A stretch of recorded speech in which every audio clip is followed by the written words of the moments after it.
as, all right, everybody heard that.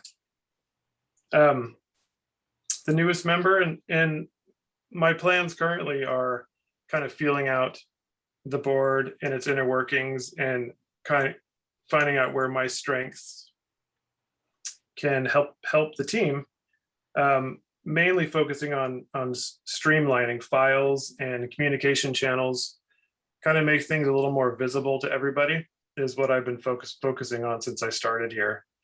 I'd like to welcome our newly re-elected directors, Janine Caparelli and Donna Blair, and our treasurer, Janelle Buckland. So they have signed up for another term here. And thank you, Tim. Is he on? He was our last president for 4 years. He did a great job. I wanted to thank him. We have a speaker after we do our club business. Christine Kurtz is here. And she will present a program right after we conclude our club business. And then after her presentation, we'll have a question and answer. The board of directors has secured an October speaker, Mark Carlson, to speak about mead. And then we're working on speakers for August, September, and November. I was tasked with trying to get Paul Stamets on board, which was like, it's like inviting Neil deGrasse Tyson to come and speak, is what it felt like to me, but so far, no answer. And then from the last meeting, we spoke about it in our last board meeting, and it's okay to post items and services on Facebook. But this is not an endorsement of the HCBA. We have a fundraising event coming up in August. This is a really big fundraiser for us. It's a Change for Change program, and we've already posted it to Facebook. It's in the process of being posted to our website. And then I'll send out an email blast probably early next week. And it'll give people all the information on how to sign up and how to volunteer. The last roundup we did when we tabled at Eureka Natural Foods in 2019, we got a check for $3,353. So we really need volunteers to table at each store. And there's one in Eureka and in McKinleyville. So it's 7 days, it's 2-hour shifts throughout the day, and it's a Sunday through Saturday. So the sign up genius will be circulating here early next week. Let's see, Saturday, the 21st of August, I will be doing the observation hive for the McKinleyville store, and we'll need somebody to do the same for the Eureka store. Let's see here.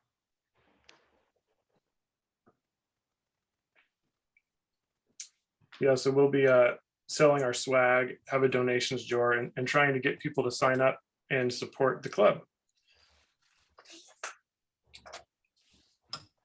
So the honey harvest date at the brewery location in Blue Lake. Donna Blair, are you on? Yep. I'm on, yeah, and we're still, I still haven't heard back from Kevin, but it should be very soon. So it's, okay. The date is coming. Okay, wonderful. There are extractors available for club members to rent. We have a hand crank, 3-frame man lake or 2-frame plastic. You can contact humblebeekeepers@gmail.com. What are we charging for extractors this year, Janine? Do you know? I am not recalling. I'm going to have to look at my notes. Okay. So we have been exploring going back to in-person instead of looking at everybody digitally. But we're talking about having a Zoom channel open, and there's a lot of different ways of doing this. But I think that's a really good way to keep people that are more remote to be able to attend. And also bringing in, we can have speakers from other states and countries by that channel. The nucleus colonies that we split from the Mr. McMullen estate donation, we sold them. And we made $970 minus the $134 for queens. So good job, Janine and Chris. Oh my gosh. Thank you so much, Chris and Janine. Oh my gosh. Yeah. And just yesterday, the roundup at Ace came to $3,600. So we didn't have to table. That is Wow. exceptional. That's amazing. Yeah, it was very amazing. So we can finally get new t-shirts. Old business, fundraising, HCBA swag is still available. We have same stuff as last time. We have t-shirts for 25 and hoodies for 40, canvas bags for 20, and it has our HCB logo on it. Is there anybody on here who's not a member? We highly recommend signing up. There's a join us link on the HCBA website. It's a really easy process. So if you're not a member, I really encourage that you do that. And then was that last weekend? Last weekend, Mary and we tabled the, it was the pollination event, but it was the exact same day as the Oyster Fest. So turnout was pretty slow, but it was cool meeting the people that work that garden at Chicoby Creek and learning a lot about the native bees that we have around here. And, you know, when people are saying save the bees, I really think it's more catered to the natives who are definitely have a very different cycle than our honeybee. That was all the business I had. Was there anything else that anybody wanted to add? No, but Eric, this is Donna. You mentioned needing somebody for the observation hive at Eureka Natural. Are you accepting signups right now? We for are. that, Yeah. Or do I wait? Yeah, we Okay, are. so There are. It's set up.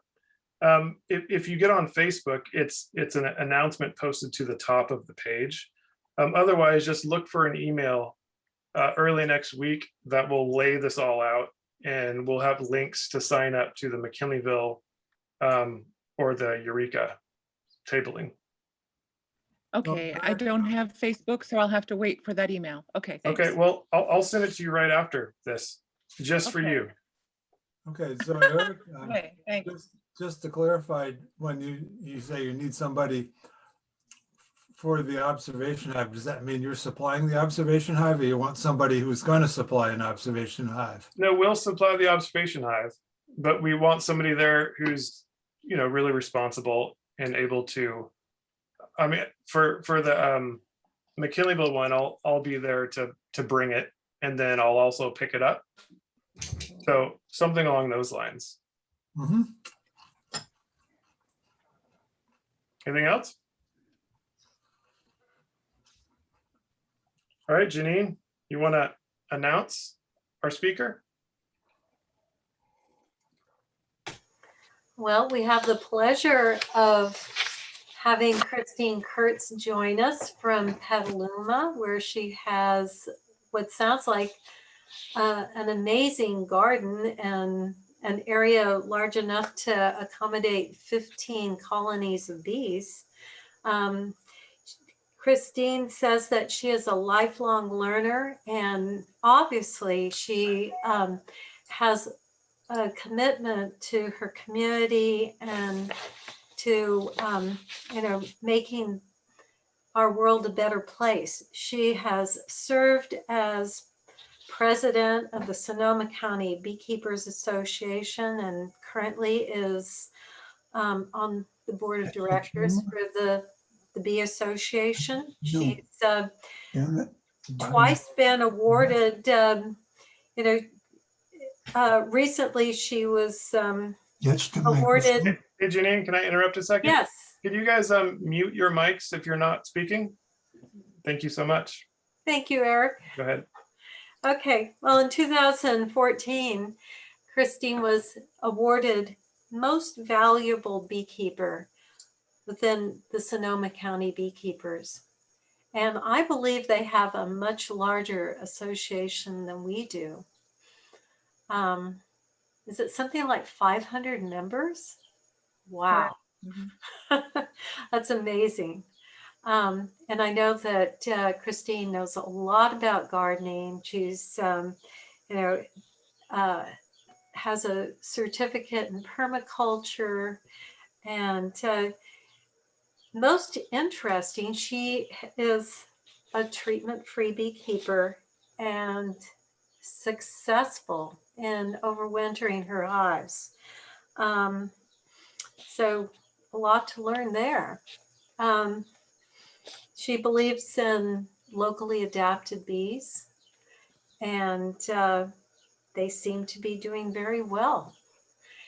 She's now got a business helping people keep bees and learn how to keep bees. She had something like 30 people that she was mentoring, and it just became too much. And she realized that she needed to open a business. So I think that Christine's help is very popular. Thank you for taking time to join us. And you can read more about her bio on our website or Facebook. And thank you. Maybe you have a few more things to add. I'm going to turn over the screen to you. I am actually not on the board right now. I wasn't on the board for many years, but I do have a title of educator. So Okay. I do a lot of the education for our association, from hive biology, disease. I have all these PowerPoints, and how to swarm catching and all that. And we used to we've divided our association in clusters because we're so big, Sonoma County, and we have so many different big towns. So each town now has their own little subgroup called cluster groups. And we used to go to the cluster groups and do education on smaller, because we're 500, in smaller scale in different places before Zoom. And so I was, part of creating that for our community. And so I know I've heard, I don't know if you told me, Janine, but you guys are thinking about having a little satellite group somewhere, because you're also spread out a bit in there. And I would highly recommend that, to have more local groups, because it's much easier to get together. It's easier to help each other when you need help. If you need a frame of brood because you're queenless, you create these communities, and you start looking at bees not being your bees and my bees, but sort of our bees, right? They all sort of belong to us because they don't stay on our property. They don't mate on our property. We don't have control. They have this wild part of them that we can't control. And so they're sort of teaching us in a way that, we need to reconnect. We need to create communities. They're amazing teachers about how to create community and be selfless in some ways. So that's my 2 cents, and looking forward to this presentation. And I've been teaching, reading the monitoring board for quite a few years now. It's sort of part of what we teach here in Sonoma County. I believe it will make everyone a better beekeeper. There's a lot with less intrusion, yet it gives you clues to go in the hive when it's necessary, even in between your regular hive inspection. Janine said that I am treatment-free, but I am not a laissez-faire beekeeper. I actively do manage my hives, and I look for the health of my hive. I just recently had to euthanize a very sick colony, and I can do that. Not at the beginning, it was very hard, but now I truly believe that I don't want to leave out sick colonies out there to be robbed, and then spread whatever's going on in that hive. We've had this year, because of the conditions, we've had more European foul brood than I've ever seen before.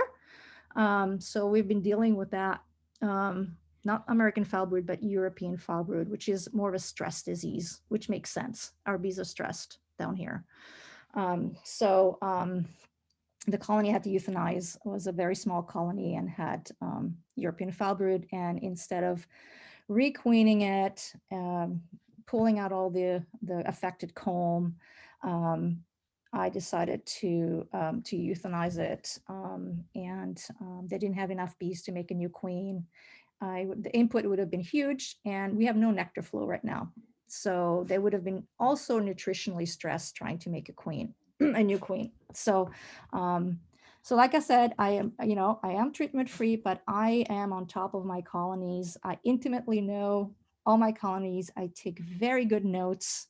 I know what's going on in each and one of them. So I just wanted to make that clear, because sometimes treatment-free beekeeper are equated to the people who never go in their hives and neglect their bees. So, and that exists, but that's not who I am. So I just want to make sure that you know all that, and that that's how I learned so much about bees.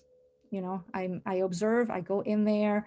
I really have a good idea at a glance what's going on in my colony now, because I've been doing it for so long, and don't have to be very long in my hives. And I do interfere when I have to interfere. Okay, so with that, maybe I can start sharing my screen and figuring out how to start this presentation. And I won't see you guys anymore, but I'll see you at the other end. And hopefully it'll create a lot of discussions and good questions. There you go. Let's see, which one was it? This one. Oops, come on. And then, hold on.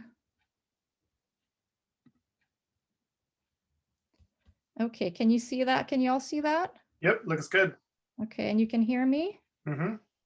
Perfect, I'm gonna do that. Okay, so this is all about decoding monitoring board. What is that? What is it that we see? Here are a couple pictures of teaching. I have now mentees who are also teaching other people how to, here's Jason, one of my mentees, on how to read the monitoring board, pointing out at some debris or another, and teaching other beekeepers about what he's seeing. What is a monitoring board? So I'll go down to real basics, because some people still use, don't use screen bottoms in monitoring board. And so I just want to make sure that everybody knows what they are. So it's a removable tray that slides in and out of the bottom board of a hive, where the debris from the hive falls, right? And it falls through a screen. The debris can give clues to what is going on in the hive. Right, so we have different kinds of screen bottom boards. We have some that are open systems and some that are closed system. So the most inexpensive beginner kits are open, right? The bees can actually go and crawl in there on the debris. It's definitely not my favorite, but they're inexpensive. They're open in the front and the back, and you can slide it either way. But the bees have access. There's very little space between the screen and the monitoring board. So if you don't clean it often, the debris can actually go through the screen and back into the hive. Or when you pull it out, it scrapes everything off, and then you can't really see what's on there because everything's been disturbed, right? So they come along a lot with the beginner kits, and I often recommend to upgrade to a better bottom board. Some people make their own. This one has a closed system. It has like a little piece of wood that sort of locks it in. Once it's closed, no bees can enter, right? And still, this one, in my opinion, does not have enough space between, it's hard to see, but between the screen and the monitoring board. And still, when you pull that out, you will scrape half the debris out, and that's not going to be very helpful, right? So it can really vary. If you build your own, make sure you have a lot of space between the screen and that observation board, so that the debris can fall and stay there. And when you pull it out, it's all there for you to look at. One of my favorites is the country rube. For a while. They weren't making them for a while, or it was sold and then they weren't making it. And now I think I heard that they're making them again. So they're really well made, and they have a way to open from the front and the back. And there's a little slat that you can close up. You just have to make sure that it's always nice and tight. Because if it sort of falls on one side, you can get bees going in there and getting stuck. But there's a much larger space between the screen and the monitoring board. And then you can really pull it out really well.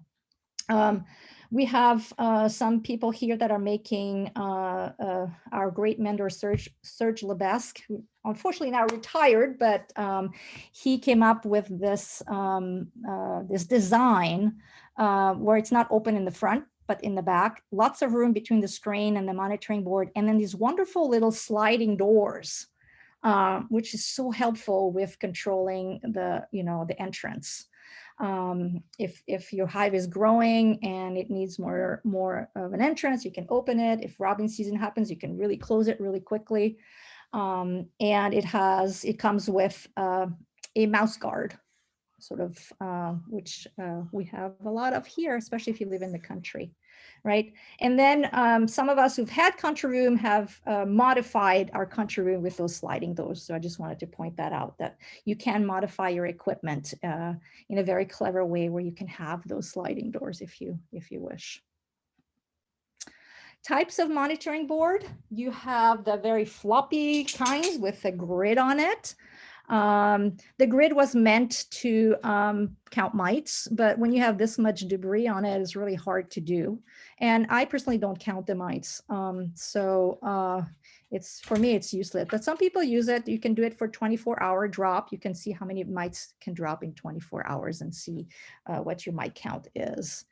Some people make their own with old political signs. There's this sort of corrugated signs, and easy to cut to size. Don't use cardboard because it gets humid and then you get warps and it gets soggy. So those political signs are perfect if you're one of those persons who likes to recycle things.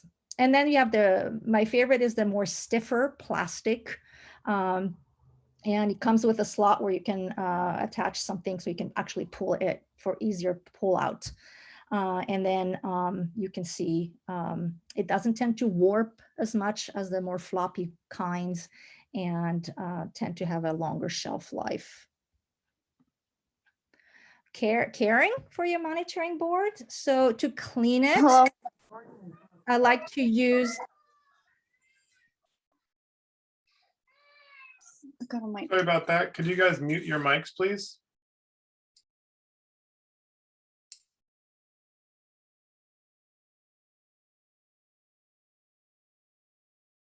I believe the speaker is muted also. Okay, yeah, I just had a little sign saying to unmute again. Can you hear me again? Yep. Okay, perfect. So to clean it, I use a metal pastry scraper. I used to use my hive tool, but then I had a dirty hive tool to go in the hive afterwards, and so that wasn't a good idea. And it tended to scratch the plastic. So those pastry scrapers work beautifully. Some people use spatula, those metal spatulas and things like that too. But the nice thing to have a metal one is that you can actually scorch it. And then also, if you have propolis that drops up there, it really sticks onto the monitoring board. It really is able to make a clean slate, and is very helpful. Some people spray it with olive oil to make this like a sticky board. That way the mites can't crawl back up, or the ants that crawl on there get all sticky. I used to do that. I don't anymore, but some people still do that. And also now we have, I don't know about you guys, but we're starting to have more and more of those darn little hive beetles. Petaluma so far is still very minimal, but everybody around where it's hotter and drier, we have a little bit of more marine influence. I see tons of beetles now, so we'll see how that goes. It's still considered a minor pest, because I don't think they can reproduce very well here. We're too dry because they pupate in the soil. But they are imported with the commercial beekeepers coming out of the almonds and driving through or parking their hives here. So we are under a lot of pressure from them coming in all the time. Plus they fly. They can fly from one apiary to the next. Some people say it's easier to clean the monitoring board if you start with a little bit of oil. And again, it mimics the sticky board. Warping happens just because of weather and temperature. So the floppy ones tend to do it a lot more. You can see the picture up here. After a while, it's just, you know, it's almost, the bees can start getting in because it's, it's not, you know, it warps to that point. And then even the, we've had these super hot temperatures with the heat wave. Fortunately, we weren't quite as hot as up north, but and so sometimes they warp like this. And so you can bend them backwards or turn them around the other way, and then they'll go back flat. Or, you know, when it's really, really bad, I would replace, you know, eventually you have to replace them. So one thing you can tell from the debris is the size of your colony, right? Whether it's small or it's medium or it's larger, or it's very, very large, right? So keep in mind that what time of year it is, right? So if your colony is supposed to grow and it's not growing in the spring, that gives you a clue something's up, right? Or if the colony in the fall is supposed to shrink and it isn't, it's just making more brood and more brood and more brood when it's supposed to shut down. They're not acclimated to the conditions. That also gives you a clue, right? Also the health of the hive, right? A healthy hive will have a lot more debris and different kinds of debris than an unhealthy one. Also, when did you clean it last? And look at your previous notes. I like to take pictures and I can compare part of my notes. I have lots and lots of pictures. And you can also see the different colors, right? Some beekeepers, especially new beekeeper, panic. They think there's something really wrong where their debris gets to be really dark, or the comb inside your hive get really dark. And that's just the age of the comb and the cappings, basically. The older the comb, the darker it is. As they reuse the comb, some of the cocoons are left behind from pupating, and they clean most of it out, but some stays behind, and then they coat it with a little bit of propolis, which tends to darken the comb more and more, and it gets almost to, when it's very old, to black almost. And then in the summer and fall, when the nectar flow is gone and there isn't any more nectar coming in, then they start recycling some of their cappings. And sometimes even the comb at the very bottom, they start chewing off little pieces so that they can do some of the cappings during that time. And that is usually darker comb, darker colored. And so there's some recycling sometimes that happens. So you can see the difference in color. Using your sense of smell. So we forget to use our other senses when we're beekeeping. We're so visual, right? But try to activate your sense of smell, right? Because you can smell certain things. Of course, like AFB and EFB have a very distinctive smell. It's hard to describe because people have different descriptor for the smell, but to me, AFB smells like crusty teenage sweaty socks. And EFB smells like rotten cheese, right? So if I smell those, I immediately know there's a problem, right? And I've been around enough hives that I can really distinguish now, but familiarize yourself with a normal smell, right? And then if we have decaying bees inside the hive, let's say they haven't vacated the bees, the undertaker bees haven't removed them because there were too many dying, and they're just laying on the screen bottom, and you get a sort of a decay smell. Then you know that there's a problem, right? Again, there's the cheesy smell, which now I can put with AFB. And because I've seen it so many times this year. And then, mice urine. If you've had a mice in your hive, you can smell that. So if you have an off smell, it warrants more investigation, right? So you're going to be able to say, okay, I need to really do a hive inspection now because something is really wrong, right?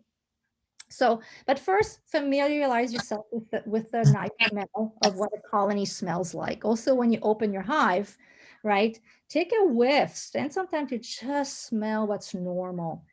There are certain floral sources that do give off smells too, so don't panic. And this is why it's really important to be in contact with other beekeepers, because if everybody's smelling the same thing, then something is blooming out there that has that strange smell, right? So, start talking to other beekeepers if you have a very strange smell that is just not the nice smell of a warm wax and curing honey in there, right? Moisture. A lot of people panic about the amount of moisture they see on the monitoring board. And it can be problematic, or it could be very, very normal, right? So the first picture on the left has some moisture at the entrance, right? So there is moisture coming in, maybe morning dew, or the wind is blowing that direction and is bringing a little fog in or something, or a little, if it's rained a little bit, it may gather at the entrance here. So what you might want to do here is tilt your hive forward a little bit. Or what we've been doing here in Sonoma County, we've been putting little awnings on the entrance so that will capture the moisture and it will fall away from the entrance and it will prevent it from getting inside the hive. Sometimes you see little puddles, right? And very moldy, and so you might think here, well, maybe my hive needs a little bit more ventilation. So you may want to prop up the inner cover a little bit. Some people use pennies so that it's not big enough for other bees to get in, but it just adds a little air and ventilation, at least temporarily, during the really hot days. And then this larger icky central puddle here this was a colony that was just a few years ago, since we haven't had much of a nectar flow here, they were just curing honey like crazy. They were just building comb and filling it as fast, and they were vacating a lot of moisture. Hot air and moist air hits the ceiling and falls back down. So we here in Sonoma County use a lot of follower boards, which are these dummy boards on either side of your frames to the edges. So we only use 8 frames and then 2 follower boards, leaves a little gap on either side. And then in conjunction, we also use wooden feeder boxes with lavender stems in, so that some of the moisture that hits the ceiling falls back into the trough of the wooden feeder box onto the lavender stems. And the dried lavender stems release and absorb moisture as needed. So it sort of gives a place for that moisture to go during those times, especially when they're curing a lot of honey, or in winter, when there's also the difference in temperature from outside the brood nest and inside the brood nest is different, that it condenses, and this moisture needs to go somewhere. So hopefully it doesn't hit the ceiling and falls back on the bees, because as we know, bees can deal with cold, but they have a really hard time dealing with moisture. Wet bees cannot get warm, and it's really detrimental to them. So, look at what's going on. What is creating this moisture? Is a lot of honey coming in? Are they curing some honey? And then the very large puddle here, you can see the edges of the puddle here. This was from defective equipment. It had really a crack on the side, and water from the rain was coming in. So also look at when you have a really large amount of water, is your equipment, warping, or over time they warp, or, is there a problem? Is there cracking, or if there's some movement, then an animal come by and knock it just enough so that, that the boxes aren't aligned perfectly and water's getting in somehow. Scattered debris versus really nice lines, right? So on the left, you see really like the debris falls between the frames and it's just very organized. And on the other side is just sort of like all over the place, right? So there's different reasons why, you would actually like to see this very organized debris, which gives a sense of order. But it could be that your new colony is cleaning comb that you have just inserted. Maybe you've given them some drawn comb and they're just cleaning it and it's just sort of like everywhere. Or are your frame misaligned? So that means that the frames from the first box are not perfectly in line with the frames on the second box. So when you put back your colony together after an inspection, make sure that that first frame is aligned with the first frame on the second super and the third super, so that when the debris falls, it can fall all the way down. So there's one continuous comb after a continuous comb, even though they're in different boxes and they're separated. It'd be nice if the debris can just fall straight down. It gives them much less work to do than if it starts falling on top of the frames from the hive body below, and then they have to carry it out and do a lot of house cleaning. So make sure that all your frames are aligned perfectly. Okay. And then sometimes when you have a queenless colony and they're not building a lot of comb, or they're not raising a lot of babies, and so there isn't a lot of debris. So what is it? Maybe that gives you a clue going, okay, maybe something's going on with this colony. Or wind movements. So if you have an open system where the wind can through, sometimes there's enough wind to move the debris around, and then it just makes little piles and you can't really see very well. So, think about upgrading to a really good bottom board that you can close in front and the back, and, keep that debris intact so that you can really look at it. And then, of course, if the debris gets scraped out when you open the board, you won't be able to see a nice pattern either. And also, we'll see later, sometimes the wax moth larvae pupate down there or eat the debris, and they can displace some of the debris as well. Not to fear the wax moth. They're supposed to be down there. The bees are throwing them out. They're throwing out the eggs and the larvae, and they fall onto the monitoring board. And because there's debris and stuff to eat, they continue pupating. And so that's a very good time to clean your monitoring board, is when you see those little wax moths starting to multiply.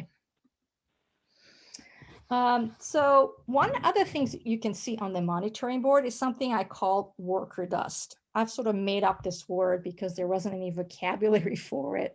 It's just close to sawdust because it sort of looks sawdusty. So we're calling it worker dust. And that's workers emerging, right? Workers, when they emerge after pupation, they chew themselves out, they birth themselves, and they go in a circle and they chew around little bits and pieces, a little bit. Nobody helps them to get out. And then that debris falls down. And so when you see that, you can tell that you have emerging worker bees, right? Again, you have the different colors, the different age of the comb, newer comb, already used comb, and then very old comb, or old debris here too. It could be a little bit old. Right. So time of year, in the spring, you'll see a lot more lighter comb than you see in the fall. So time of year is also important. Colonies that are off center. So I wish I had a little bit better picture here.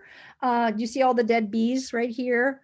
This colony ran sideways. They sort of, instead of going up into the honey, they went sideways, and they ran out of honey. Even though there was honey, they ran to the side. And so on your monitoring board, if all your debris is on the left or all your debris is on the right, your colony might be off center. And this may happen sort of early on in the spring as you're coming out of winter. And when their need for honey is at their highest because they're expanding their brood nest.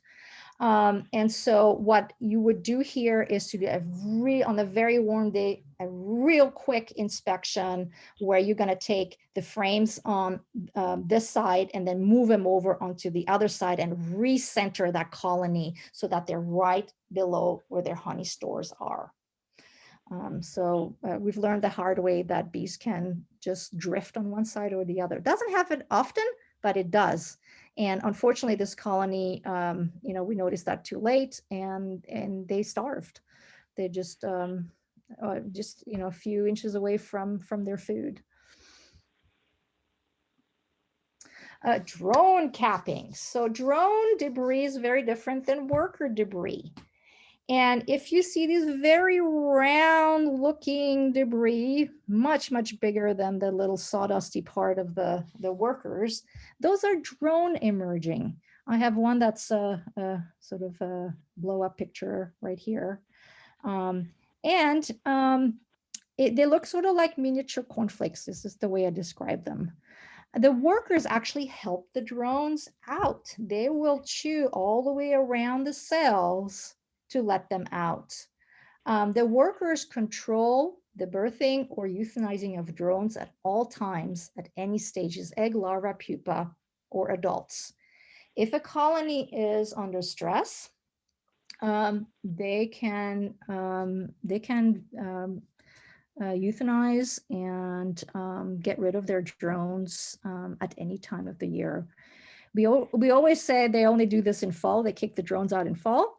But it can happen at any time. And we're seeing that more and more in the spring when the weather has been up and down. We've had these fake sort of springs, and then we went back into winter, and then it went back into spring and then back into winter weather. And the bees had food, and then they didn't have food. It was too cold to go get food. And so there wasn't enough incoming nectar coming in, and they were under stress because they had to feed themselves and feed the babies first and keep themselves warm. And so they've, sort of ejected adults drones, or they've cannibalized the eggs, or even just pulled out drone pupa, and you can see those at the entrance of the hive, right? So the time of year is also important with this, because so first of all, when I see the first time in the season, in the spring, when I start seeing drone cappings, it tells me that they're actually starting to raise drones. And when I see lots of cappings like that in spring, I count 3 weeks, and that's the beginning of swarm season, because as drones emerge, they stay 2-3 weeks in the hive to mature before they go on their first mating flight, or orientation flight, and then mating flight. And so that gives me a clue early season when the swarm season is going to start, and when I need to prepare to start splitting my hives and starting to watch my colonies for swarming. If I see this in the fall, however, when all the drones should have been dispatched, I could think, what's going on here? They should not be raising drones. Every blue moon, you have a colony that will raise drones year round for some reason. They're strong enough. I don't know, they just want to keep a certain amount of drones. But it could also indicate that you have either laying workers, and laying workers can only make drones, or you have a queen that ran out of sperm and she is only laying drone eggs. So she's a drone laying queen. So, so that could indicate that too. So I would be looking at that. I would go straight to the brood nest if this was fall and there were still that many drone cappings. What is going on? Why is there still so many drones? Right. Pollen. That's their protein source, right? They bring it in on their little legs. They add already a little bit of nectar, and nectar has enzymes in it. And that enzyme is starting to break it down already. So when they deposit it into a cell, it starts becoming bee bread. And the house bee will come and add a little bit more enzymes, and it will become this nice little paste at the bottom of the cell. And what it does, it ferments it, it breaks down the husk of the pollen, so it releases the nutrient. Bees cannot eat straight pollen. It needs to go through that fermentation process so it can become digestible, right? It's their protein source, right? So it doesn't necessarily mean that you have a functioning colony if you see pollen. So don't jump to conclusion, but it's always a good sign when you see pollen coming in, because it also depends what is being raised. So if you have a drone laying queen, they're still raising something and pollen is still coming in. There's still larvae to be fed. There's still nurse bees that need to be feeding on pollen. So, be careful about jumping to conclusion, but most of the time it's a really good sign when you see pollen. The color of the pollen too can be really interesting to keep track on. What is blooming? What are they bringing in, right? This beautiful, I'm hunting for this purple pollen. I'm hunting all around. I want to know what flower it is. I want to plant more of that flower. I don't know. I haven't found it yet. Right. So, and then the yellows and orange, and then the gray here. So the gray is blackberry. And blackberry here is our last nectar flow. It's after blackberry, it's just everything shuts down. And so we know that when we're in blackberry season, that's the last of the bees really being able to stock up on their bee bread and their nectar. And when that's done, we're in complete dearth. So sometimes if you know the color, you can associate plants and nectar flows with the color of the pollen. It's really neat. And then you'll start looking at your plants and your flowers and start taking pictures and associating what color pollen is coming in. When you have varied colors, it means good nutrition, right? Not all pollen is created equal. And not all nectar is created equal, right? They all have their own nutrients and they may complement each other.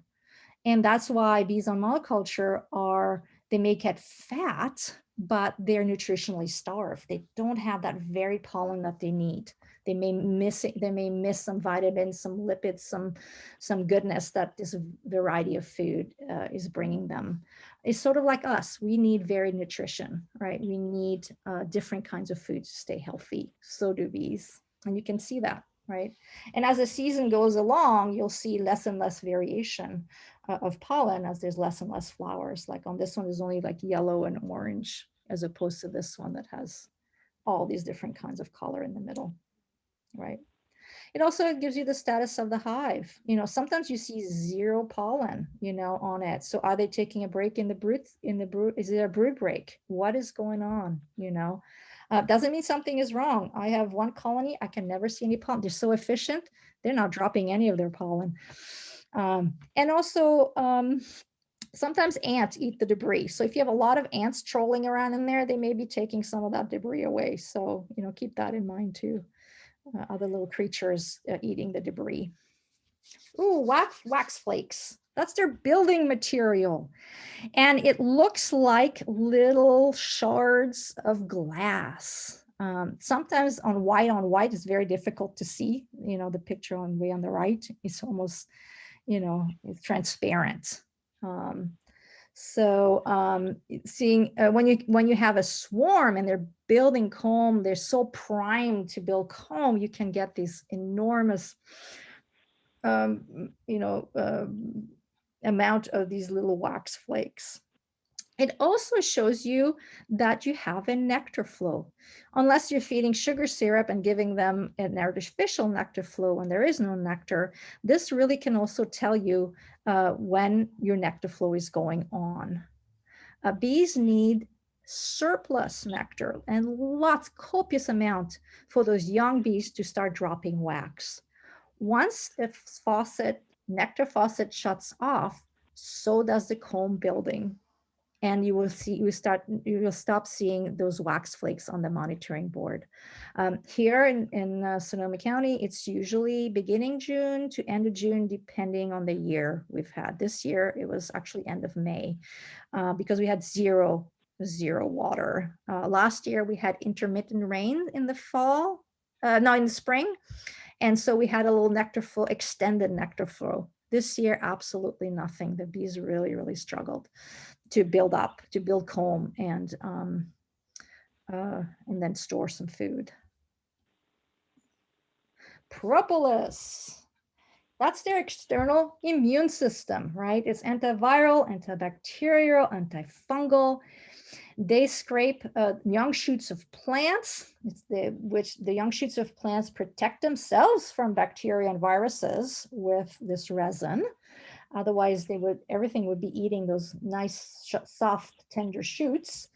And they are able to scrape that off with their mandibles and stick it on their little leg and their little pollen baskets and bring it in.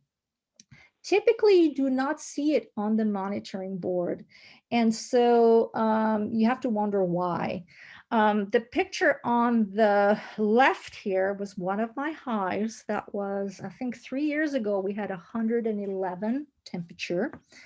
And it was so hot that it melted the propolis and it just dripped down the back of my monitoring board. I live on a hill and the sun between 2 and 3 o'clock is the hottest. And it was hitting the back of my hive so harshly that it was melting the propolis, and those poor bees had to work, they were all bearding, they were vacating the hive so they can have better air circulation in there. And here's where I can do something to help the bees. I realized that I needed to provide more shade. I used to use umbrellas, but this year was too windy. So now I use a piece of plywood that's bigger than the outer cover to extend that roof. And that's still not enough because the angle of the sun at that time of day between 2, 3 and 4 o'clock still hit the back of my hive really hard. And so I ended up adding I had some coffee bags or anything, fabric, just to hang on the back of the plywood, just to shade the back of the hive. And that makes a huge amount of difference. My bees stopped bearding, they were able to go back inside, and the propolis wasn't melting anymore. So if you start seeing like this amount of propolis on your hive, your hive is too hot. It takes a lot to melt propolis. The hive in the middle was somebody brought this to our meeting and going, what is this? This is really weird. And same thing here. This was waxen propolis. When we started touching it and pinching it, it just acted like propolis, and we smelled it. It smelled like propolis. Same thing. It was during a heat wave, and things were just melting off the comb. So, when you start seeing these kind of things, your hive is too hot. So provide shade. And then this last little picture here, this is just a scraping of propolis from between frames. So when you manipulate your frame, sometimes you sort of scrape off some propolis and it fell down. So it looks sort of funny, but that is also propolis. And so that's another reason you may see some propolis on the bottom board, just from you manipulating the frames. Crystallized sugar. I get these questions all the time. What's going on my monitoring board? And if you blow it up, it looks like a little sugar crystal. If you taste it, it tastes like sugar, right? It's bleach white. And what it is that the bees are going through stores through honey that was crystallized. They can't eat the crystals. So they just siphon off the liquid and they throw out the crystals. You often see this early in the spring when they really start hitting the stores because they don't heat the entire hive during winter. They only heat the cluster. And so the honey is up there cold and sort of abandoned during that time. And as they move up into it and warm it again so they can access it, by that time, often the honey has crystallized. Also, the source of nectar that the bees have stored in there can make a difference. Some nectar sources crystallizes very fast. Sonoma County, for some reason, we can't. You blink and your honey crystallizes. So when we extract honey, we have to jar it pretty quickly. Otherwise, it's a sticky mess. We have a lot of brassicas. We have a lot of plants that crystallize really, really fast. Exuviae. This is one a lot of people don't know about. That larva, when they grow, they can't grow past their skin. They're like little snakes. They need to shed, right? And so they will discard, the bees will throw this out. That thin and that light, sort of like snake skin in a way, right? Or lizard skin when they molt. But there, you can see the shape of the larva. This was around a larva. And they do it 5 times as a larva, right? And when you look in the literature, they're called instars. It's almost actually once a day as they grow. They grow very fast from, the first, when they first hatch or melt into a larva until they're this nice big juicy larva that's ready to be capped.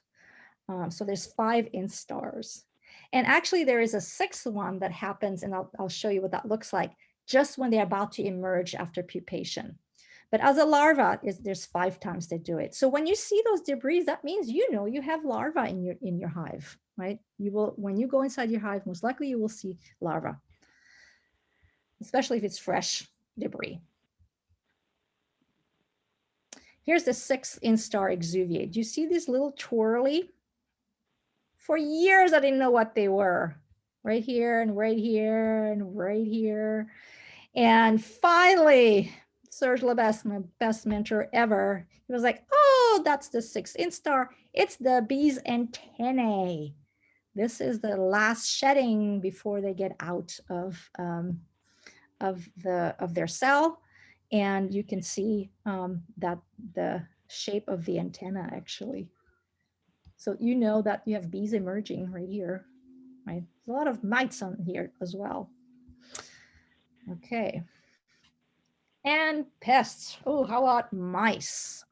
If you live in the country especially, you almost have to have mice guards on during, especially starting in fall, when mice are also looking for a nice, warm, dry place with lots of food to overwinter.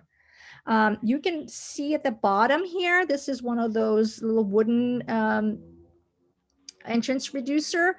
This right here, a little mice gnawed its way in through there and was able, look how small that is. They can flatten their bodies flat.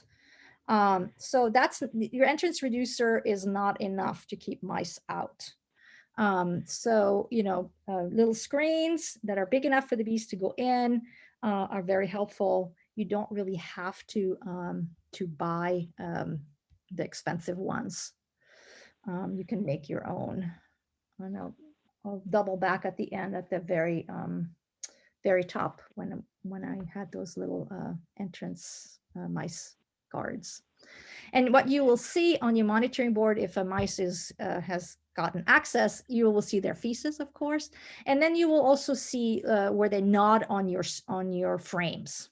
They love to gnaw things. They have to gnaw on things to keep their teeth short.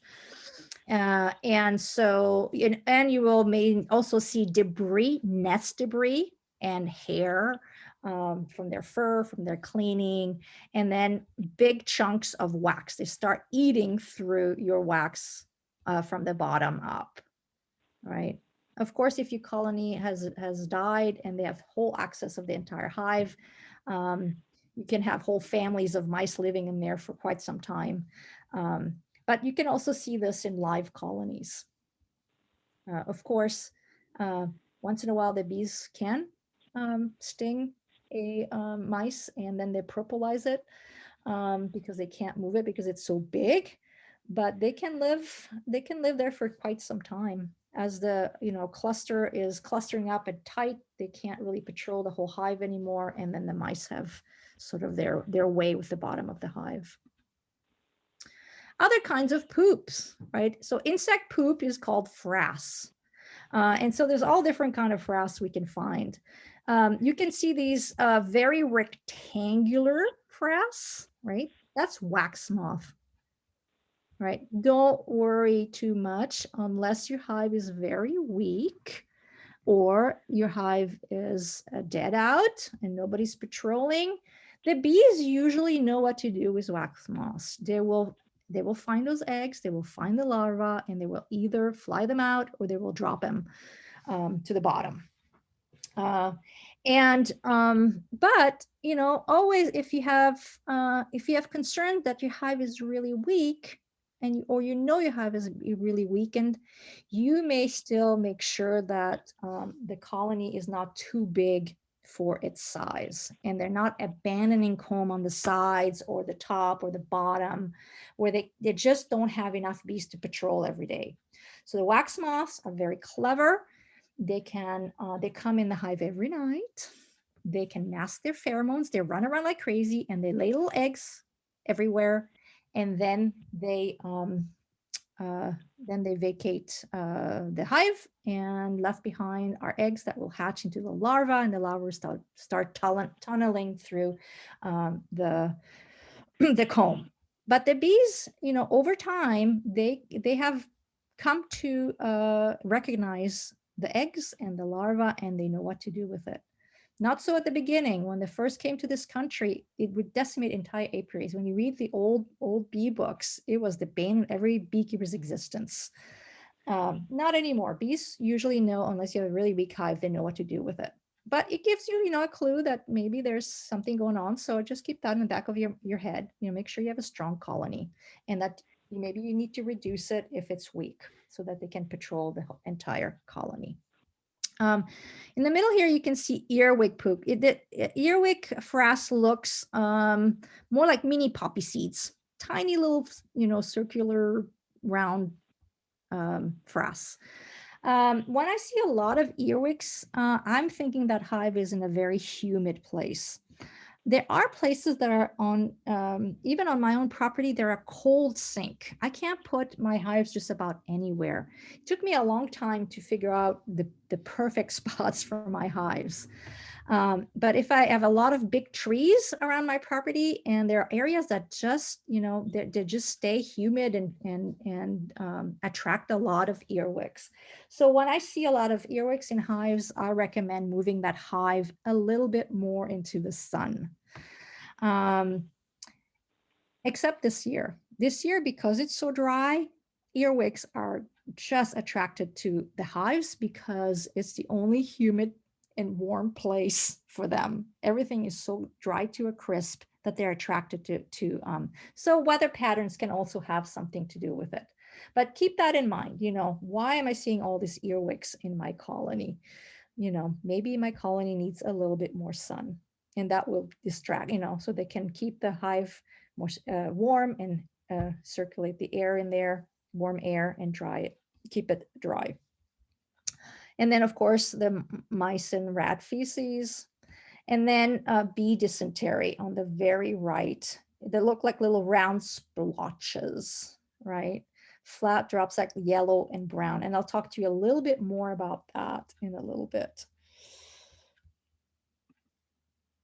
And here's that wax moth that you can see on the monitoring board. And you can see how it displaced the debris because they were tunneling in there. So this monitoring board hasn't been cleaned or looked at in quite some time. Sometimes they make these nice little tunnel. I don't know what this yellow little circle is doing on my PowerPoint. Looks like a kid draw on my PowerPoint. So I apologize. I'll have to take that off. But here, right in here, there's a wax moth that tunneled and is probably pupating. And then if you pull it off, you can see the larvae that are going through metamorphosis to become wax moths. So this is definitely a time to clean your monitoring board. And I usually throw this to my chickens if because they love eating the grub if you have chickens. And varroa mites, the famous varroa mite.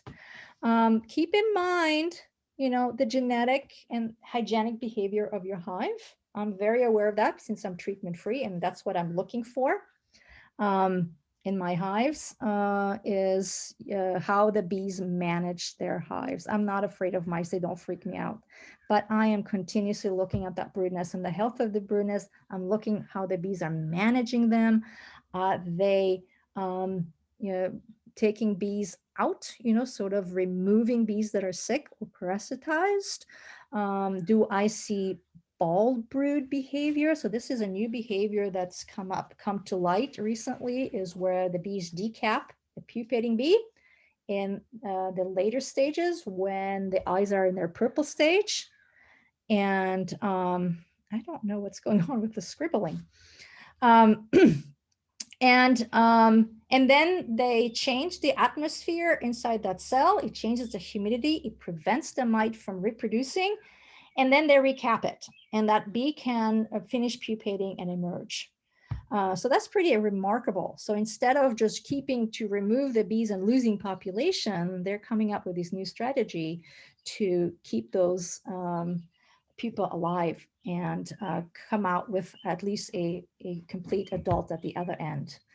There is, you may lose a little bit of the size of the bee during that process, or, or maybe that bee won't live as long, but you have a functioning adult coming out at the other end. So that's pretty exciting. Also the time of year, right? We know that mites tend to accelerate like crazy starting in the summer and in the fall. But if you have a colony that comes out of winter and it looks like the colony, I have the monitoring board here on the left, like this, which I've seen, I know I have to interfere with this life. I'm requeening as soon as I can. I am requeening that colony. I'm pinching that queen and I'm introducing new genetics in it. And if it coincides with my hive swarming, then I can use a queen cell from a hive that I know is doing a really good job with their, managing their mites, and then introduce a queen cell in there. Also, the stage of the colony. Sometimes swarms drop a lot of mites. They go through a break in the brood cycle. They carry them along with in the swarm. They come with mites on them, but because they have to build comb and there's time before those, the queen starts laying and the larvae are old enough for the mite to enter and reproduce, that there's all this grooming happening, and you may see a larger amount of drops in a swarm. You may or may not, but you may. So the stage of the colony also matters. So, think about that. And the size of the colony, bigger hives can have larger amounts of mites. So I'm keeping my colonies smaller. I used to grow them 6, 7 supers high. I don't do that anymore. I'll keep prefer, is 3 or 4 mediums, and I'll split to keep it that way. And I feel that helps with the mites, because there's just less places for them to reproduce, right? And then again, some people use the monitoring board to do the 24-hour drop, and they see how many hives, how many mites drop. If you haven't seen your monitoring board for 3 months and you have a whole bunch of mites, well, that's 3 months worth of mites. So, how long in between you're looking also matters. Pollen mites. This is another thing that people have not, don't know much about. It's a relatively common species of mite in a beehive. And it consumes the bee bread, usually abandoned bee bread. So you see it again, often in the beginning of spring, when the bees have moved up into the stores and abandoned the bottom of the hive where there was a lot of bee bread, and nobody's tending and nobody's cleaning, and they're just keeping warm and consuming their honey to stay warm and moving up into the hive. And this little mites goes, woohoo, nobody's here. We can eat all this pollen. It's not detrimental to the colony. It actually, bee bread that's abandoned, it dies. Bee bread is a live product. It has enzyme. That's why it's called bee bread. It's like cooking in some ways. And once it dries, or you take it out of the hive for some time, it's dead. It doesn't, the bees can't use it anymore. They will actually clean it out and bring new fresh stuff in. Right. So it has to be tended. to stay viable. And so when it's not tended or abandoned, these little pollen mites come in, right? I'm not gonna pretend I know how to pronounce this, so I'll let you read what the name of it is. But so it's interesting, and here's a picture of what it would look like. It almost looks like a child's drawing. Pests or friends, the ants. Oh my goodness. So a lot of beekeepers are really struggling with ants, but I see them as part of the ecosystem unless there's a problem in the hive. I watch that carefully because they actually tell me when a hive is in trouble is when I see sort of like on the picture on all the way on the right, if I see that many ants going and entering my hives, I know there's a problem. And I know I'm not feeding sugar syrup up there, you know. So the bees can't manage or keep them out. They're probably weak. Often when you have a queenless colony, it attracts ants. The ants just know that they're weak, right? They know something is wrong. They can smell it. They can, you know, they send out their scouts and they keep trying. And if the strong colony keeps warding them off, they don't come in. And as soon as that there's a weakness, poof, they start coming in. They start being able to eat some of the honey and you know, brood and stuff like that. And then they recruit others, sort of like the bees do. And then there's more and more ants. But they do clean up a lot of debris on the monitoring board. Look at the picture on the left. That's a piece of an abdomen it's carrying off. Hey, look at that. This ant is even carrying a varroa mite, right? Or a leg of a bee, of a dead bee right here. Here on the bottom is 3 ants in tandem carrying an adult wax moth, right? So they have their place if, you know, if they're just on the outskirts of the hive, on the a little bit on the monitoring board. So, you know, just watch. What are they really doing? Are they going inside the hive and wreaking havoc in there, or are they just eating the debris, which is what they do anyway, right? That's in a bee tree. That's what they would be. They would be in that debris, you know, helping themselves. Now, the other thing is also what we've seen is that ants sometimes move in for winter, and between the inner and the outer cover, they set up their nests as it starts raining. So also, you know, look at that. Just, you know, if you see a lot of ants like that, pop that outer cover off and see if they have an ant nest right in between the inner and outer cover. So sometimes they just want a dry spot as well. So think about also if that might be happening. And then the hive beetles. I don't know if you guys are starting to see them, but you can see sometimes tons of little larvae, and they have no webbing, as opposed to a wax moth that has webbing. The larvae of hive beetles do not have webbing. And sometimes you will see adult hive beetles as well that have been run out by the bees, and they run around on the debris. And I'm sorry about that squiggling. I have no idea how that happened, but hopefully you can see through my scribbles there that they have these little paddle antennas. I'm hearing an echo. I hope. Sorry, mute your mics, please. Okay. The hive beetles have these little telltale paddle antennas, right? So because you may see other little beetles on the monitoring board, and they're just opportunists, right? But the hive beetles have these little paddles, and they're pretty distinctive. Inside the hive, if the bees don't take care of them, they will start eating the honey and tunneling through brood. They'll eat just about anything. And again, no webbing. And unfortunately, their secretion ferments the honey, and it starts to just ruin the honey for bees, for human consumption, for bee consumptions. And it's called a slime out at that point. At that point, the beetles have taken over. We're not really seeing that. The only time we really have problem with the hive beetles is on stored comb, if you're not extracting your honey right away and leave it stored. So we recommend people, if you're not going to extract your honey right away, is to freeze it for 24 hours and then take it back out of the freezer and keep it in a sealed container, because that will kill the eggs and the larva.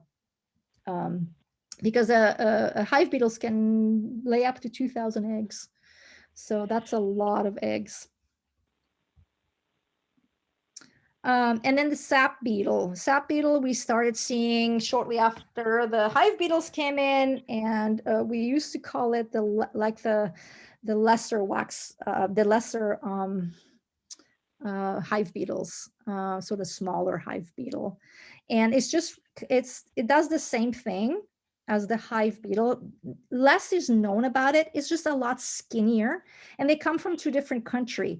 The hive beetle comes from sub-Saharan Africa, probably traveled on some fruit, on some container, or maybe in a package of bees from there. I don't know. I don't think they were importing bees from there, but it can live on fruit. So I suspect it came on some imported fruit. And then the skinnier one comes from Australia. At some point, they opened the border up because they were short on bees for the almonds. And they did an assessment, a disease assessment, but didn't look at the beetles. And guess what? We got a new beetle. So we see them occasionally. We see them less. I've seen them less now, but for a while we saw either or of those 2 beetles. Same thing. Here's the frame of honey, or was a bin full of frames of honey in my kitchen, and I just didn't get to it for a couple of months. And guess what happened? They ate everything. It's slimy, icky. I lost all that honey. So again, I now, if I don't get to my extracting honey right away, it's in the freezer 48 hours and then into a seal bin until I can get to it. We just can't just leave it anymore or extract it immediately. Just plan for it. Here's the difference between wax moths and hive beetle. The larvae look very different when you really start looking at them. First, when you just look at them, you go, I can't see the difference. But then you start looking at the little spikes right on top of a beetle larva. Their head is much smaller and looks more beetle-like. The wax moth seems a slightly different color too, if you're keen on looking at colors. And the wax moth has more these little legs, right there. So if you flip them over, you should see these little legs. And then we have 2 different kinds of wax moth. The adult greater wax moth, and then there's a lesser wax moth as well, a smaller wax moth that goes into our hives. Like we have a big hive beetles and a little hive beetle. Types of hygienic behavior. So I talked about decapping and recapping, or removing sick or parasitized pupa. And you can see that on the monitoring board. So remember the completely round flakes from drone pupa. So these are almost the same size, except they're not completely round, they're jagged edge like that. And you can see that just rip the cell open, right? This is from hygienic behavior. Here's one right here, right?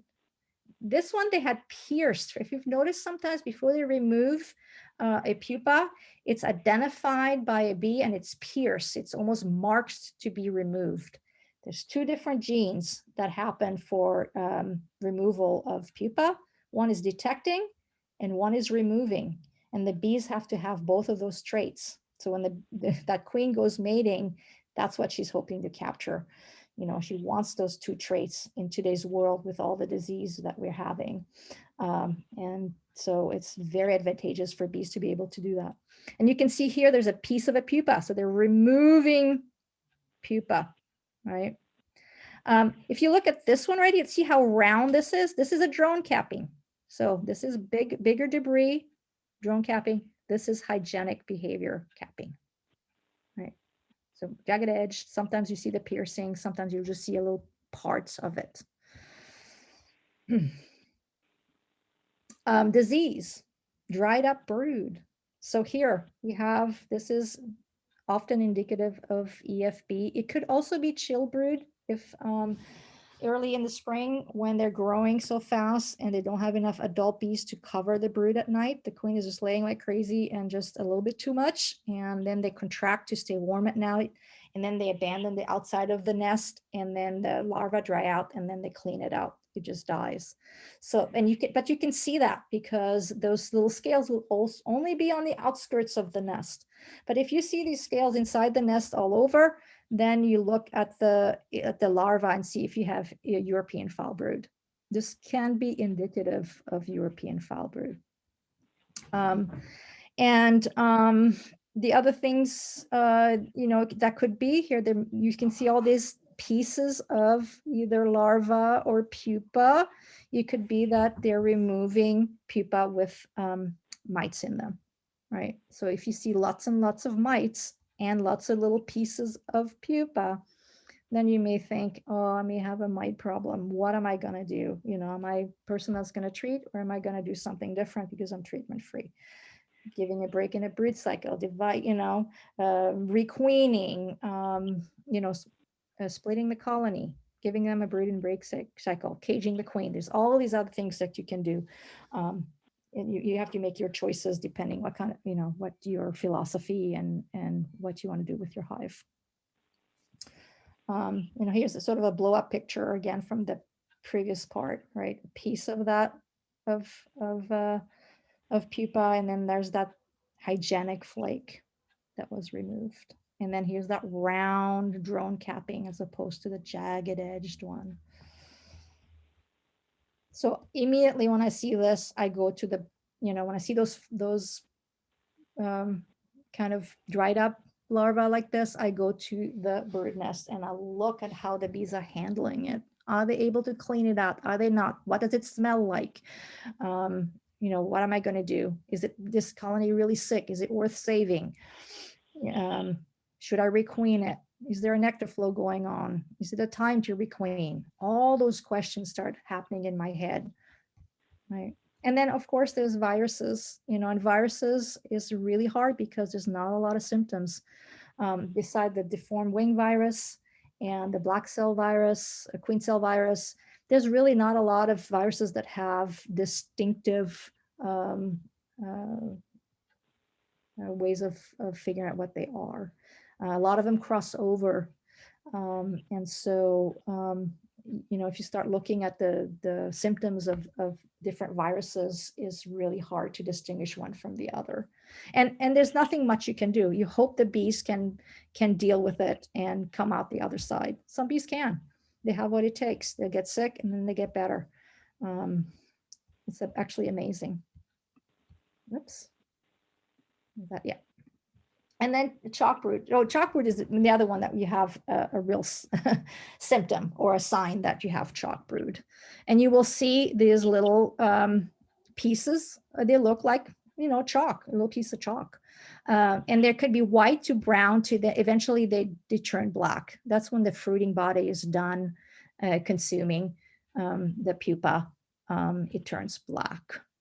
And then you can see in this, there's some right here. There's a black one here. There's a more of a brownish one here. There's a piece here, and a piece here, right? They look mummy-like. They have, you can see where the head was of the pupa right here. And then this is where their body used to be. It sort of consumed it. So the chalk brood is fungal disease. It is fed to larvae. So the larva is infected, but it doesn't manifest itself until the cell is sealed.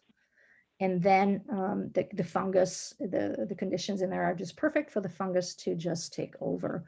Some colonies are more susceptible than others. There is a genetic component to it, or they have the hygienic behavior to detect the larva has been infected and they throw out the larva, they euthanize the larva. They throw that larva out before it's capped, because this is when it becomes, it spreads and becomes contagious, because then you start having spores, and then you have spores everywhere, and then it just starts spreading. So if the colony has a hygienic behavior to detect it ahead of time, then they can stay on top of it. It's not necessarily a death sentence, but that's really not something you want in your apiary. When you read about it, they say, oh, just add some ventilation to it, and that's all you need. It takes a lot more than just adding ventilation. I've dealt with chalk brood. I live a little bit with coastal fog here. We are a little bit more susceptible than the more inland areas here in Sonoma County. And often I have to just requeen, take all the comb that's been infected out and hope for the best. If the colony dwindles to nothing because they're losing a lot of population, then I might decide to get rid of that, to euthanize that colony. I've had one that had it for 2 years and gave me surplus honey. It was extraordinary. They kept throwing out those mummies, and that queen was so prolific. They never missed a beat in population and had surplus honey, and I was dumbfounded. One thing though is I never reuse that equipment. The supers and the follower boards I use, yes, I scorch with fire really well, but the frames and the wax from that colony, I will not keep. I'll crush the honey. I will discard those frames and not reuse them, because it's a spore disease, and whenever a spore is involved, it's just everywhere. Spores do it by the millions, not by the hundreds of thousands, by the millions. It's so good at reproducing through spores. And so I don't want to infect another colony. Discarded old bee bread. It looks very much like chalk brood, and I get panic pictures from people, but it's very different looking. So this is old bee bread that's died, have been abandoned, and the bees are cleaning it out to bring it fresh.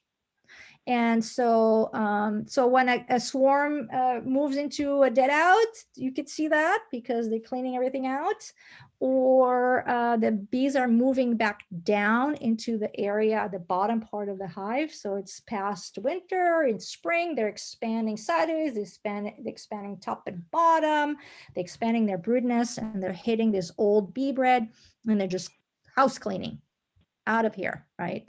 And you can see that's the shape of a cell, and you can see the layers of the pollen in there. So don't panic when you see that. It's actually good. They're doing house cleaning. And here we're back to the dysentery, the little blotches. And I wanted to specifically talk about this because there's different reasons we could have that. The immediate conclusion people say when you say, oh, I have dysentery splotches on the side of a hive, they say, oh, it's nosema, which is a microsporidian disease which attacks the gut, and the bees can't digest and they get diarrhea basically. But that's not the only reason you could have dysentery. Look at this picture down here. This was a beekeeper who was feeding sugar syrup, and he had put some branches in there so the bees wouldn't drown. But then look that the bees consumed it, and they ended up drowning anyway. And it was just ick. It was dead, decomposing bees in there.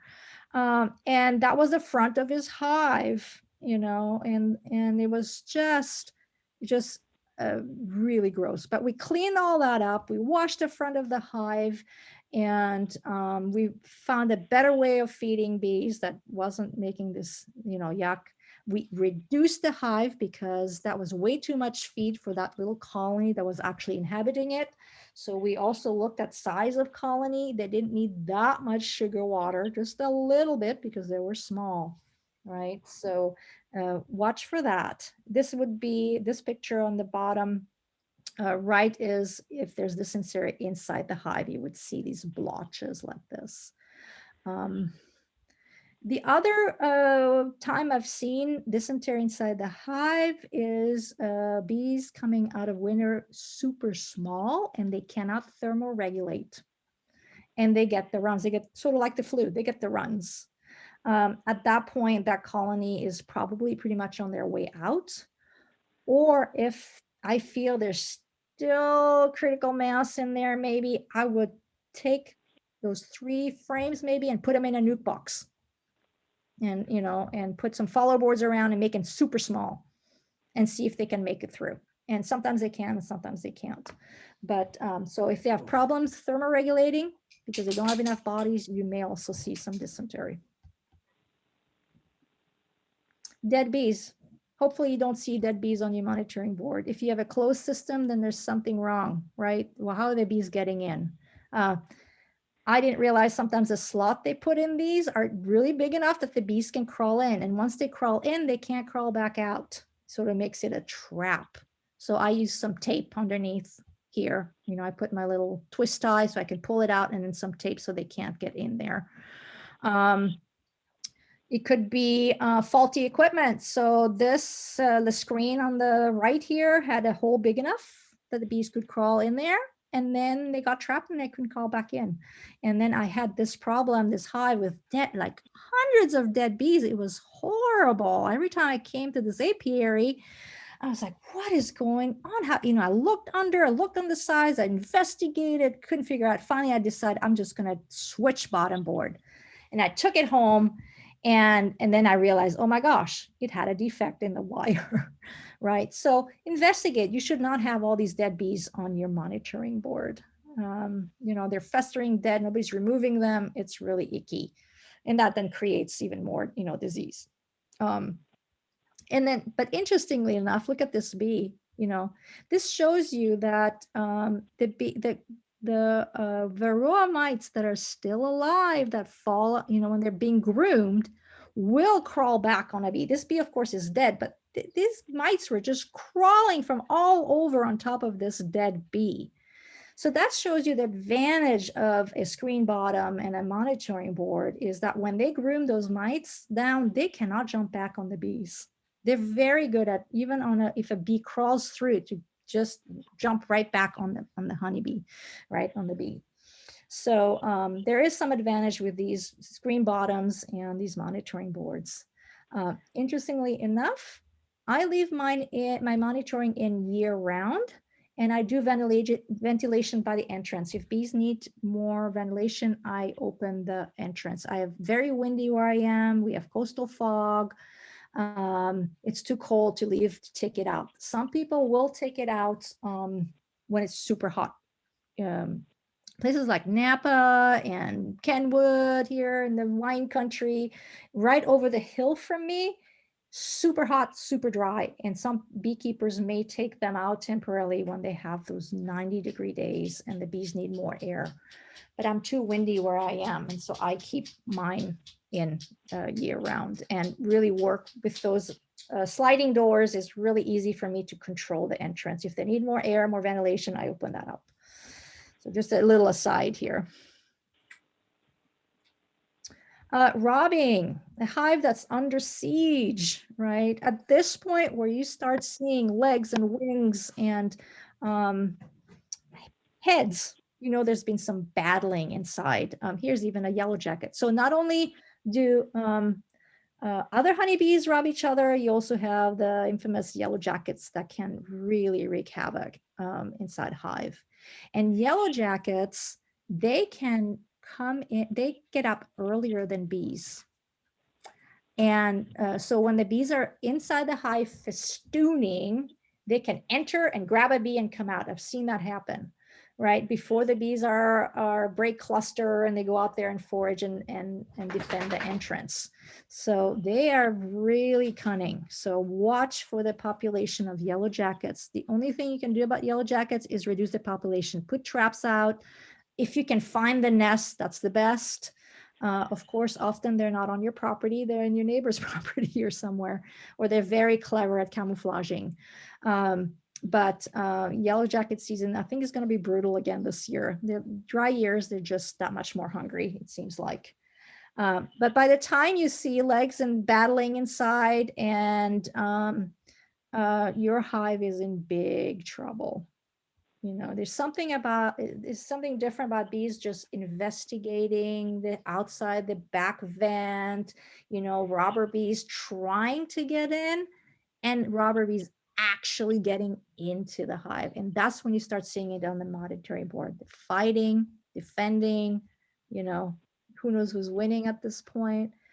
And then once the robbers have access to the honey, They start ripping things open like mad. It is pillaging. They're not just sitting on the cappings waiting for them to warm and sipping. They just rip everything open. It becomes just really messy in there. When you open a hive that's actively being robbed, it's super loud. When you open the lid, everybody flies out. They're not supposed to be in there. They know it, right? They go flighty on you. And sometimes you don't even see an organized brood nest anymore. You may even find the queen in a corner with a few, with a little handful of workers or attendants, and that hive is pretty much gone. It's almost, you can't save it at that point. Sometimes you can save a hive, and it's really hard. You've got to put that robber screen on, but you have to put it at night because you're changing the entrance, right? So they have to reorient. And what you do meanwhile, well, you can close the hive. Meanwhile, you can throw a wet sheet on it so that you just close it up until you can put that robber screen on. Sometimes it doesn't matter. No matter what you do, that hive is already gone. The weakest in the neighborhood will go first. It's just nature, right? And we had talked earlier before the presentation on hive density. We're really looking at that here in Sonoma County. We have too many bees for the amount of forage. Everybody wants to be a beekeeper these days, and it's great. Everybody wants to help, but we've almost created a monster, and there's just too many. We don't have enough forage, and so we really need to take the bull by the horn and just, how do we tell people,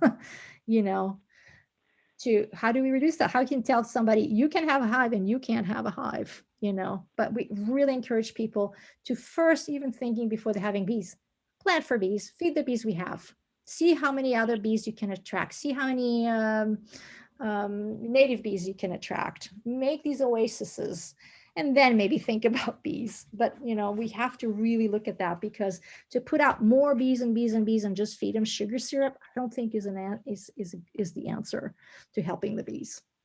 So anyway, that's my little thing. Other people may think differently, but I think we need to change the message we give potential beekeepers. So anyway, so lots of body parts and then big chunks of wax like this. Your hive is actually being robbed. And then newspaper. So if you combine a colony and you use the newspaper method by putting a piece of newspaper between two supers and marrying two colonies, the bees will chew through the newspaper, and you will see this little fluff stuff. Amazing that they can take those little mandibles and chew that newspaper up very quickly.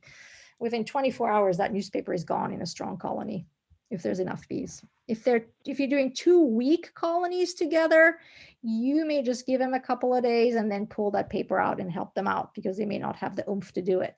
But if one of the colonies is pretty strong, they'll go through that newspaper lickety split, and you'll see that fluff on the monitoring board. And then this was really funny, because I was like, oh my God, what's going on with my hive? There's like these neon green specks, in my hive. This must be some new sort of disease. And then I realized that I fixed some row comb with some rubber bands, and that rubber band was electric green, and the bees were just chewing the rubber band off. So I thought that was pretty funny, and I added that into the little presentation. And then clean and empty monitoring board. What is going on? Is it a dead colony? Are they requeening? Is there brood in the brood cycle? Is it breaking the brood cycle and nobody's, there's no bees emerging, or you forgot, you just cleaned it. What's going on? What's going on? Or is it a tiny, you can barely see it. Look at this tiny little colony. This colony has collapsed. There's not enough bees for a viable colony. So, look carefully to see if there's anything left and if it's salvageable or not. And anyway, this is the end of the presentation itself. We can stop and ask questions, or I have a few frames where I've just taken pictures of different, with pictures, with arrows, and we can look at that. So I'll leave it up to you. I might have spoken way too long, and maybe you want to have more of a discussion or have questions right now. Oh, thank you, Christine. I want to go look at my my board right now. Yeah, it opens a whole new world, doesn't it? Yeah. So we have a few questions in chat. Do you want me to just I'll start with those? Should I just stop? Let me stop the share and then I can see you guys. There you go. Otherwise I couldn't see you. Here we are. Yeah, please shoot the questions. Okay, so we've got one about, can ants actually bring disease into colonies? That is a very good question, and it hasn't been studied, so I don't know. But why not? Why couldn't, there could be some cross species infection, I don't know. It's a really good question. Do they share disease? I mean, do viruses hop species? Yes, they have, right? I mean, look at what we're looking with our virus. They think it came from from a bat, and then now it's on humans. Or, viruses can hop species. So, could it? Probably, but there isn't really any studies. It'd be a great thing for budding entomologists to study, for sure. Yeah. So then so when you get a new package of bees on foundation, they raise the babies just by eating fresh pollen. Is that the case, or has that pollen been seeded? So when they build so first thing they will do, they will build the comb, right? The structure to hold the bee bread. And the foragers, usually they're specialized. They either go for pollen or nectar. Sometimes they do both, but they sort of have specialized in either or. They will bring the pollen in on their little pollen basket. That bee will scrape that pollen off with her hind legs, trying to get it into a cell. She does that by herself. And then, but while she was in flight, she was brushing herself. All the pollen fell on her, and she's putting it down into this pollen basket. She puts a little bit of nectar in there and enzymes. And so it's already starting to become sticky and together. It doesn't fall apart. Pollen, if you blow on it, it just usually, it flies. But so it sticks together with that enzyme, that little nectar with some enzymes in it. And it starts fermenting. It breaks down the husk. So the husk is so tough on the pollen, bees can't digest it. So it has to be broken down. And so that's how they do it. And so nurse bees will eat a lot of pollen because they have to make brood food. They have to make the royal jelly, and that helps them making a lot of brood food for the brood and the queen, and the royal jelly for the queen. And then foragers, I don't think eat a lot. Once they're older adult and they become foragers, I don't think they eat pollen. They just need carbohydrates, which is what fuels their flight muscles, and I don't think they need that much anymore. But larvae do. So larvae that are destined to become workers, on day 3, they change their diet. They start withholding the royal jelly, and they start introducing a little bit of bee bread and a little bit of nectar and honey. Thank you. Is there any questions? Just unmute yourself and fire away.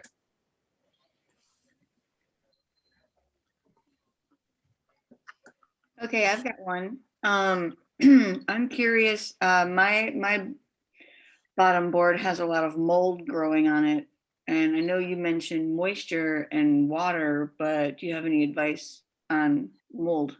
Okay, so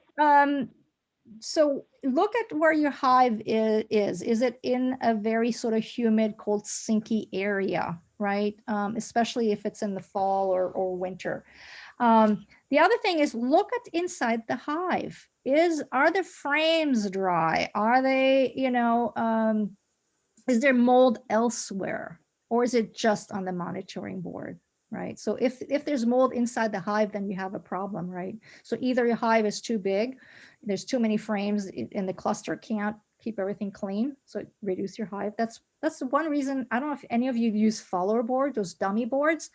I can reduce a hive within a hive with those, because the follow boards become the end of the hive. So I can make, 5 frames, 5 frames, 5 frames, or, 6, 5, I can adjust the size of the colony.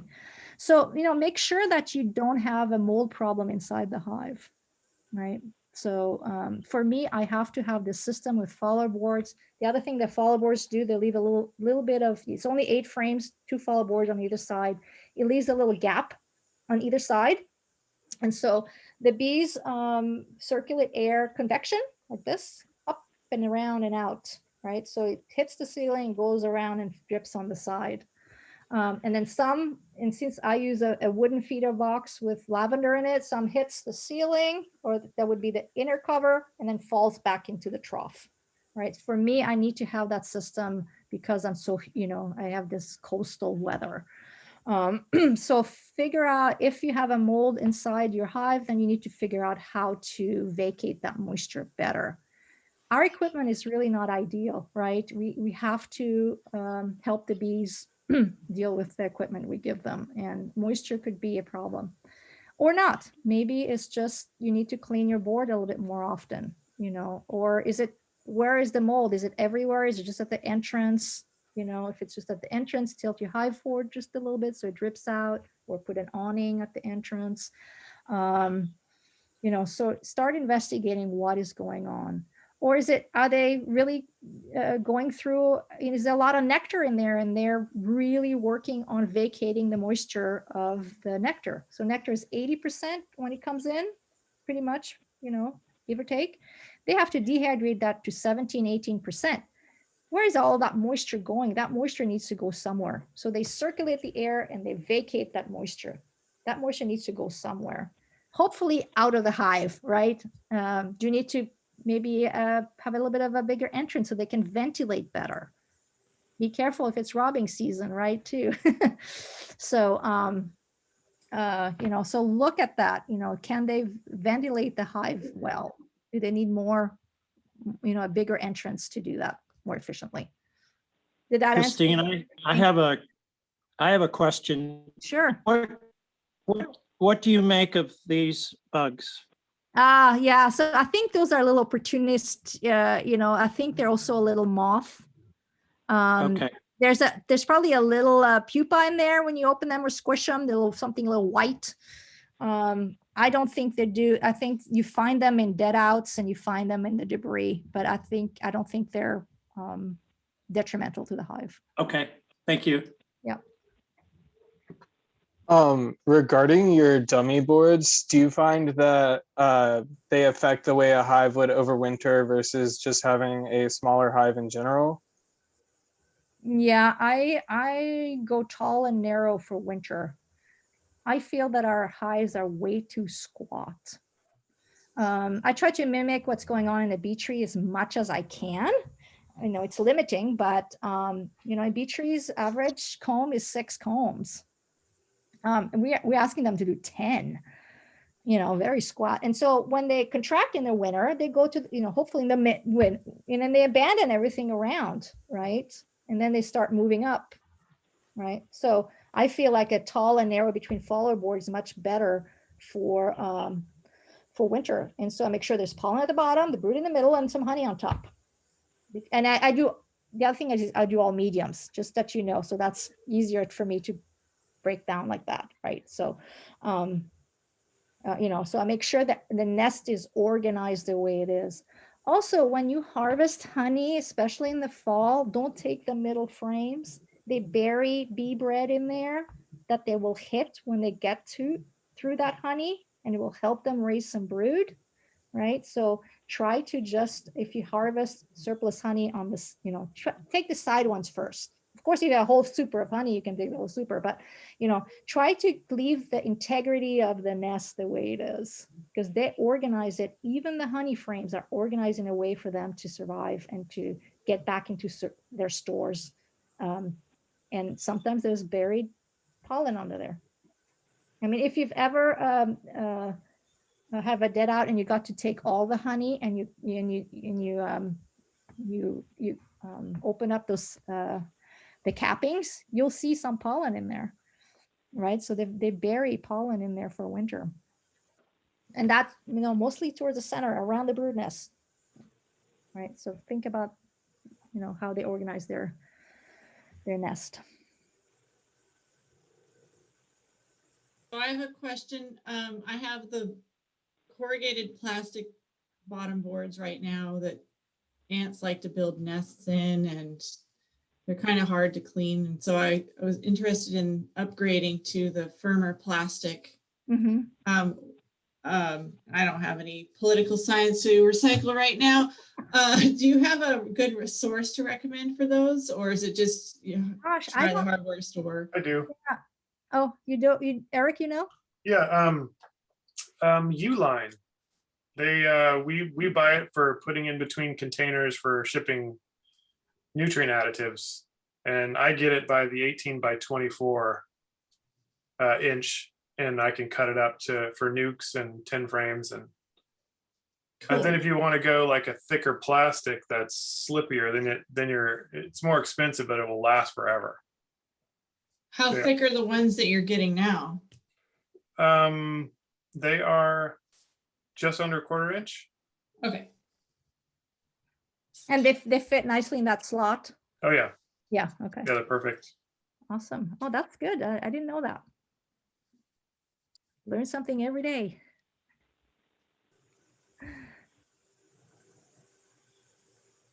Any more questions? Yeah, I've got a question.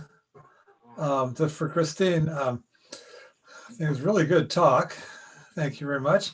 And my question is that since Janine and I teach beekeeping here, and I know this is being recorded, is there some way we can refer our students next year to some recording of your talk? Because it has more detail than we can possibly go into in a complete. Yeah, I need to make a little book because it's so helpful, and someday when I have time, I might.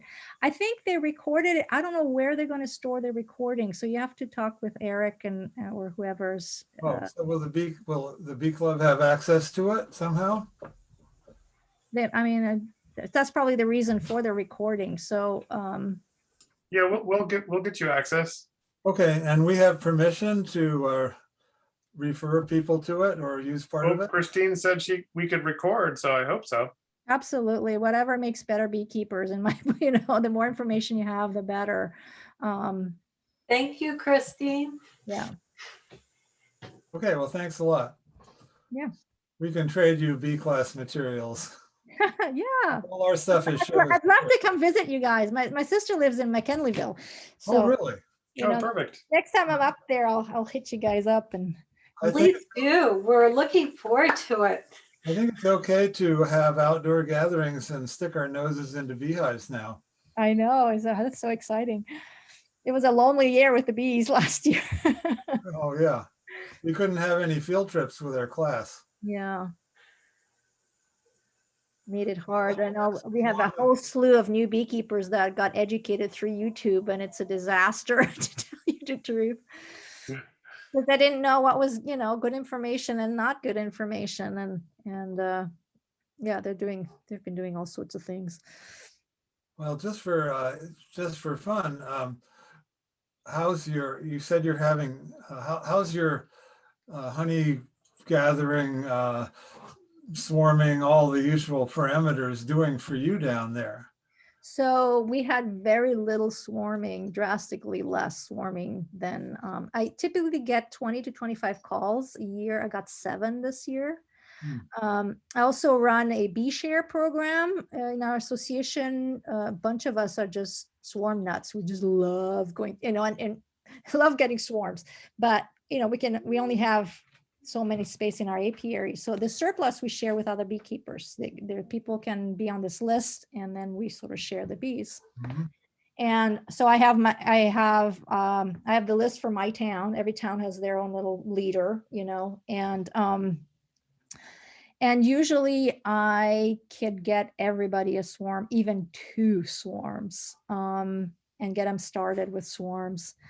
This year, maybe half the people, and all the people that usually were donating swarms were on the list to needing swarms. Oh. They couldn't even fill their own apiaries this year. So it was a tough year this year.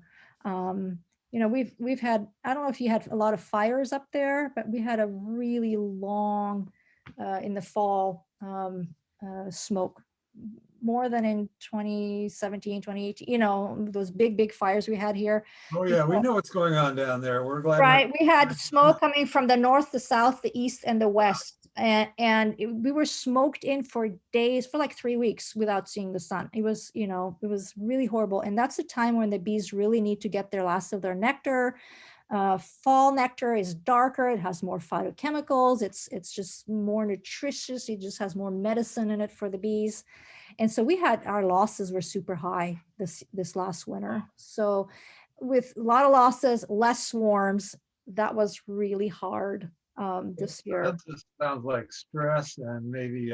Yes, yeah. And then the drought, then we go right into no water at all. You know, you guys probably have a little bit more, you've had a few more rains than we did, but boy, we are dry to a crisp. The bees stopped building comb at the end of May here. Usually we have through June, you know, because the nectar flow, there's still stuff blooming, and even the blackberry was just not very good this year. So I think we're being quite different. I could ask if people can, as long as everybody's here, it's my impression that there's been an unusual amount of swarming this year. And blackberries were pretty strong, and they're finishing up now, but there's still a lot of flowers out. mhm. We had that last year. We didn't know what to do with our extra storm. I mean, at the end, we were like begging people to take them. But this year, it was just very different. But last year, we had more rains in the spring. I mean, it was still drought, but we had intermittent little storms in between, and that was enough to get the bees going and the nectar flow going. Yeah. But this year is just shut off very early, and a lot of the splits and swarms had a hard time building up, and there's no honey. I'm not getting any honey this year. Boy. I'm leaving everything for the bees first, if they have anything. And I was saying earlier, maybe you weren't on yet, Dick, but there's people that are just feeding bees, people that have never had to or wanted ever to feed bees. They're feeding their bees because it's all brood, no food. We call them all brood, no food colonies. Yeah. You know, just side to side brood, top to bottom brood. They're making No very food. healthy looking bees, but just hand to mouth, you know, and we're Right. going into real dearth now, you know, and it's like, oh my gosh. Well, I think what it just points out that, you know, you've really got to do like you say and observe and look at the bees, because even though we're both, quote, Mediterranean climate, Mhm. really quite different. And even a few miles inland is different here than on the coast. Yeah. Yeah. So it's we- really hard to make generalizations about what to do. It's really like raising kids, you know, you've raised a kid, it doesn't mean you know all about it. Yeah, we need fast, we call them fast and furious bees. They need to do everything between March and beginning of June. Yeah. I mean, and then that's it. I mean, anything, you know, after that, it's like, you know, good luck. And so, yeah. So, you know, that's where locally adapted stock comes in. You know, laxidazole bees that come from Hawaii or Florida, they have long nectar flows, and they're not adapted to having to really hoard very quickly. Don't do well here. You know, they just keep making brood through summer, and they don't shut down. They come fall, they're still all broody, and they're not filling the top of the brood nest with nectar, pushing the nest back down, reducing the area where the queen can lay, you know, and those big colonies, they crash. And we have very sad beekeepers who said 2 weeks ago at this bustling colony, 5 supers high, and it's like dead. It's really interesting. They just can't follow the cues of the seasons. And as it gets more and more drastic, the weather patterns, we're going to need very tough bees who know how to follow the cues, know when to shut down, know when to make, you know, when to take advantage and build up, but also know when to shut down. Yeah, I think our next evolution here in the beekeeping, all of us backyard people, is to, raise, locally mated queens that have some local genetics. Our experience so far is that mating is really iffy in the spring because of cold weather. It's like 50% or less, but like now it's fine. I had 5 colonies swarm and every one of them requeened nicely. And I guess Janine would agree, our experience with the locally mated queens is that they're either really good or they fail because of lack of drones, probably. Yeah. Yeah, it's very tricky. Very good.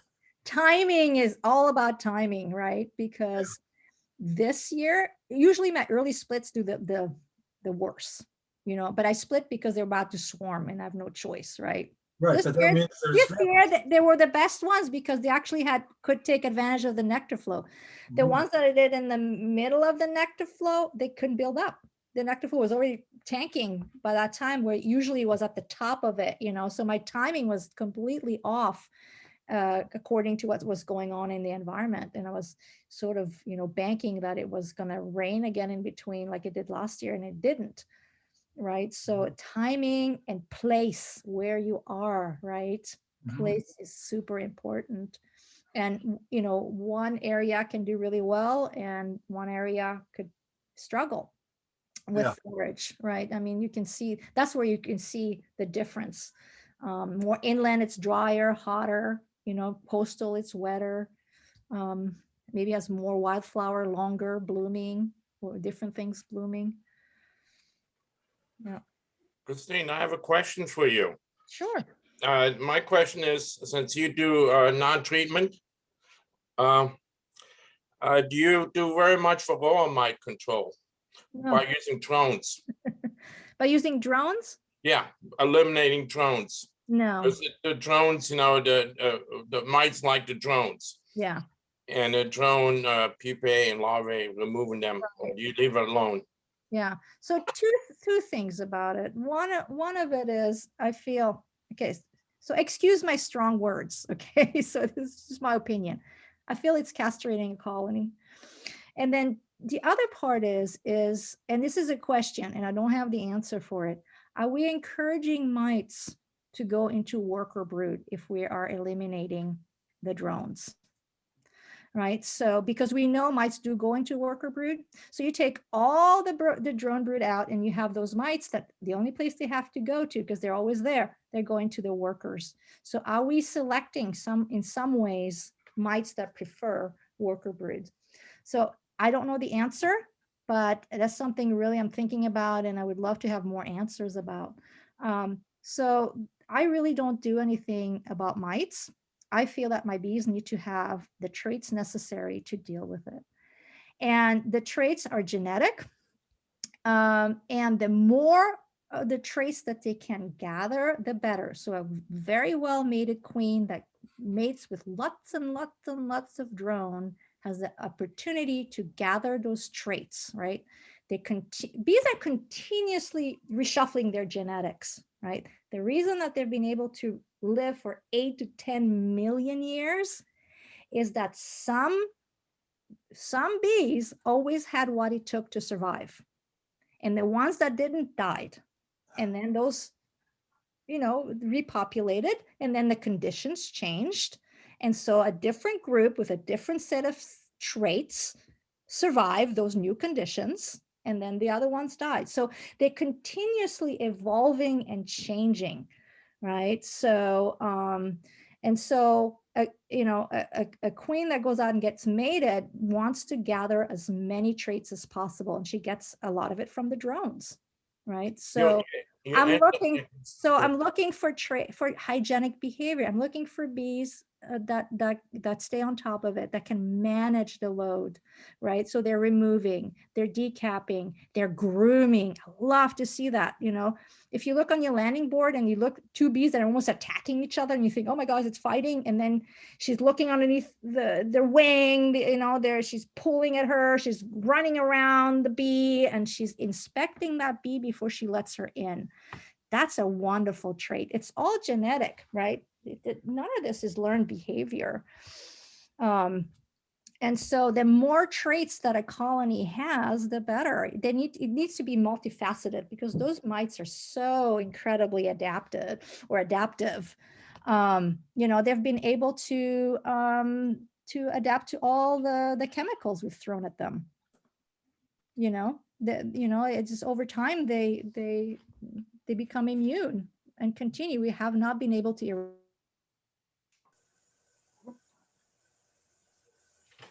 So I feel like the bees, again,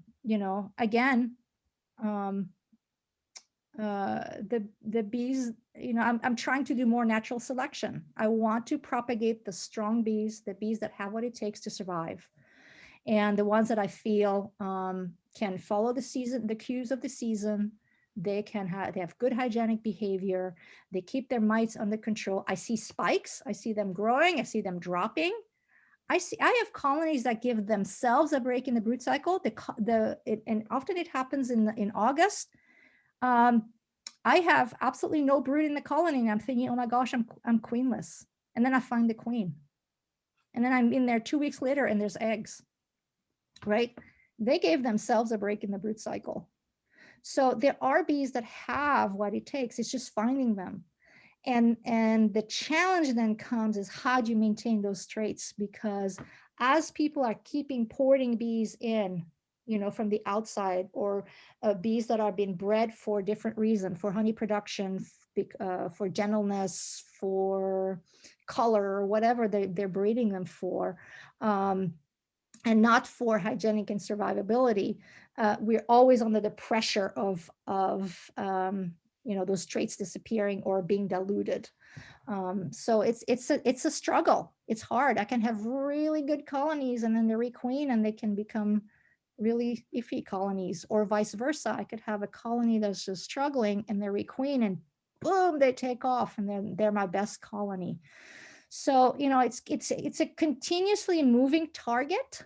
And I try to do my best to propagate the ones that I think have what it takes, and to share those bees with other beekeepers, and encouraging other beekeepers to do the same. It's trading splits. It's, giving them away sometimes. In our bee share program, we share splits as well. And trying to stabilize the population, the localized, local adapted population. But it's 2 steps forward, 1 step back. It's a continuous challenge, and beekeeping is challenging these days. I mean, you all know it. Bees they die, and it's sad and it's frustrating, and and over time you learn how to be self-sufficient. To not need to buy bees, not need to buy queens, if you can figure out how to work it. And it's hard, it's hard work, and it takes a lot of time. It takes sacrifice. If money and is attached to it, economics, then you're much more likely to to have to buy bees, or because economics is attached to it, right? You have to make a living. If you're a backyard beekeeper who can diddle daddle and it doesn't, it's not going to break the bank, then you can experiment more. So, economic is a big deal. And I see that. I see extraordinary beekeepers who have done treatment free and been very successful this year, contorting themselves and having to buy bees because they have clients that want the bees. And in the past, they were always able to supply them from their own splits and their own swarms. And this year they haven't been able to, and so, you have to always sort of ask yourself, why am I doing this? What's the purpose behind it? Am I helping? Am I hindering? Am I looking at the small picture? Am I looking at the big pictures? Am I bee-centric? Am I human-centric? And I'm always asking those questions, every time I make decisions where I really interfere in a big way about bees. I'm always asking myself, am I helping, or am I making things worse? It's a continuous conversation. that I have with myself. All right, well, we're past 2 hours here. Oh my Um, goodness, already. Yeah, we're welcome to stay and ask more questions. Otherwise, we should probably close up here. Yeah, I have a couple of more, but I don't really want to run us into the night. No, I'll stay. You go. Go for it. Oh, okay. Yeah, but thanks for giving everybody an opt-out. A couple of things. One is if you have, I've, keep up on this stuff and I ask, and so as far as I know, I haven't seen any evidence that the organic acids, that the mites have gotten any resistance to that or would be able to. That's sort of a statement, but it's also like if you know of any scientific information on that, it would be good to know. Yeah, I think it's too soon. That's what I hear as well. I'm still not keen on using them because I personally feel that you're propping up bees that are not meant to be. Yeah, I guess I'm not arguing about that. But that's I'm because just saying that it seems to, we gotta, being in the business of teaching beginners, we'd like to see them get through the first year. Sure. Uh, No, I get and it. I mean, it's a conundrum. It's Yeah. a real conundrum. So that comes to a couple of other things. As I guess a real quick one is everything I've read about people who do treatment free, they experience high losses for a while they, quote, gather their genetics. Mhm. And so I wonder if you went through that period, and also how do you gather genetics? I mean, it's you don't go out in the basket and pick it. What you have to have source genetics, and so the problem for what like we just said, using locally adapted bees is a way to do that because there are probably some survivor genetics there, but you're kind of implying that you have other ways of gathering genetics also, which would be probably things we need to think about at our stage here. Right. Oh, absolutely. It took me 5 years of continuous 100% loss to like going, what I'm doing is not working. Mhm. Right. And I was buying packages and I could not for the world of me keep them alive. And so I just started seeking out other people who were doing things differently, that were more on the fringe of the beekeeping community, and started tagging along and asking questions and, how do you do it? And I started with swarms because at least they survived 1 year. When I first started beekeeping, they said a survivor colony needed to live 3 years to be called a survivor, and we weren't seeing many of those. And then now it went down to 2 years, and now it's 1 year. Yeah. So because things are not getting any better. I mean, the pressures are just expanding, and because we're not looking at it. We don't need to save the bees. We need to save human beings. We need to save the environment. If you really want to look at it, and until we do that, the bees are going to struggle. But anyway, I start with swarms, and okay, they survive a year. Either split them, or I copious notes, and I look at how they grow, how they follow the cues of the season, how they deal with mites, and all that stuff. Do I see hygienic behavior? And then I have my gems and what I call my gem colonies, that survive 1, 2. I went up 6 years is the longest I was able to keep a colony continuously alive. And then what I've noticed at year 6, they swarm out on me. They just send one swarm after another, and then they can't requeen because there's not enough. And Tom Seeley just somewhere he said something about that's the mean age of a colony in the Army Yeah. Force with 6 years. About what you can expect. And so I'm thinking, wow, is that something that's part of their regenerative? They just live through the genetics. They send out that they live through their swarm. They're not static. They're not static. I mean, if you think No. about their natural habitat is a hollow tree. A tree that has a big enough hollow to hold a colony is a tree that is dying or is in trouble.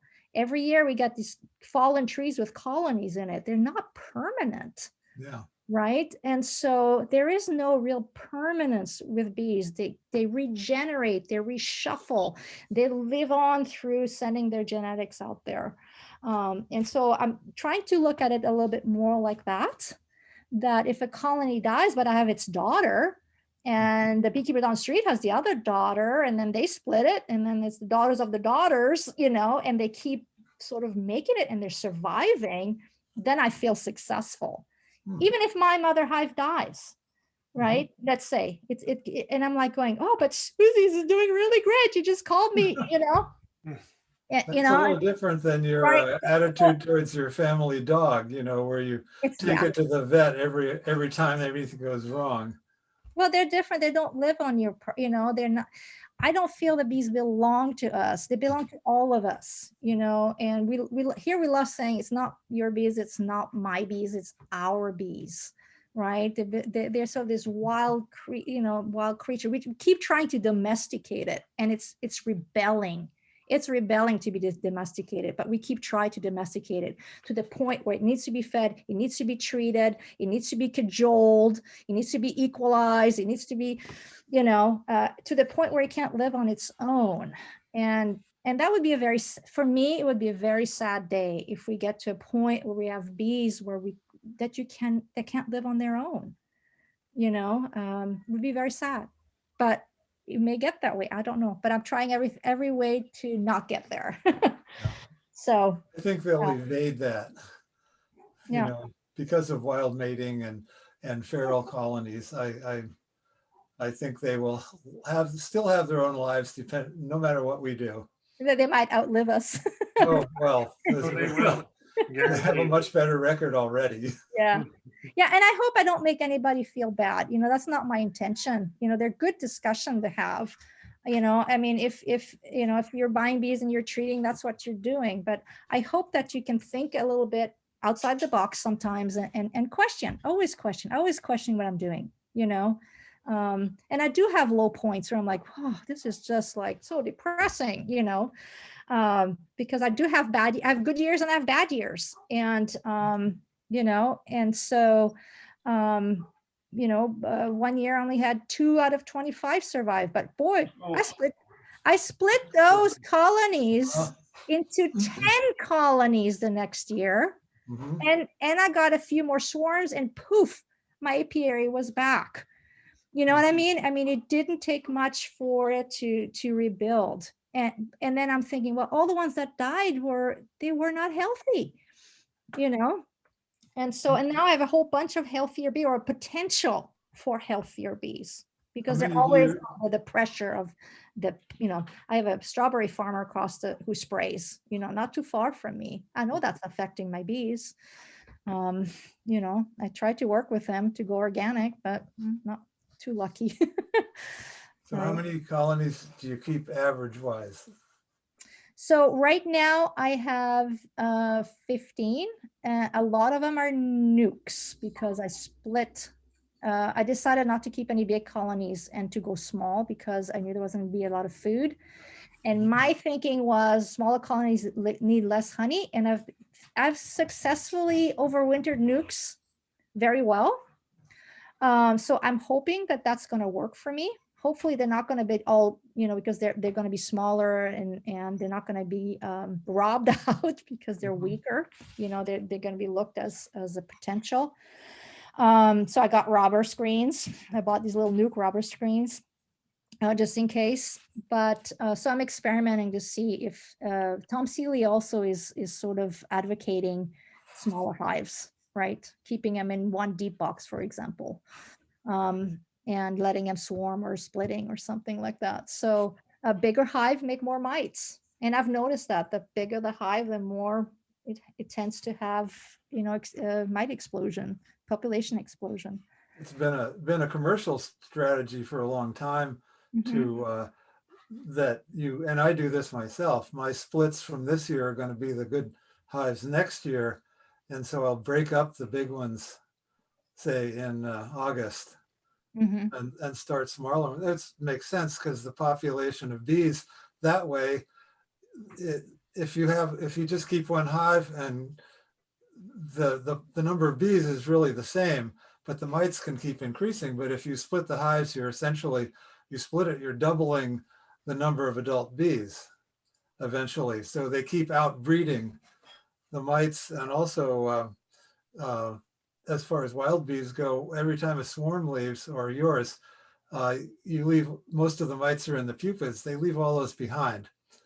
And so I think it's a wild strategy that bees have, by necessity because of small cavities, that they swarm frequently, but they leave mites behind. They may not survive more than another year or two, but they leave lots of offspring, like you say.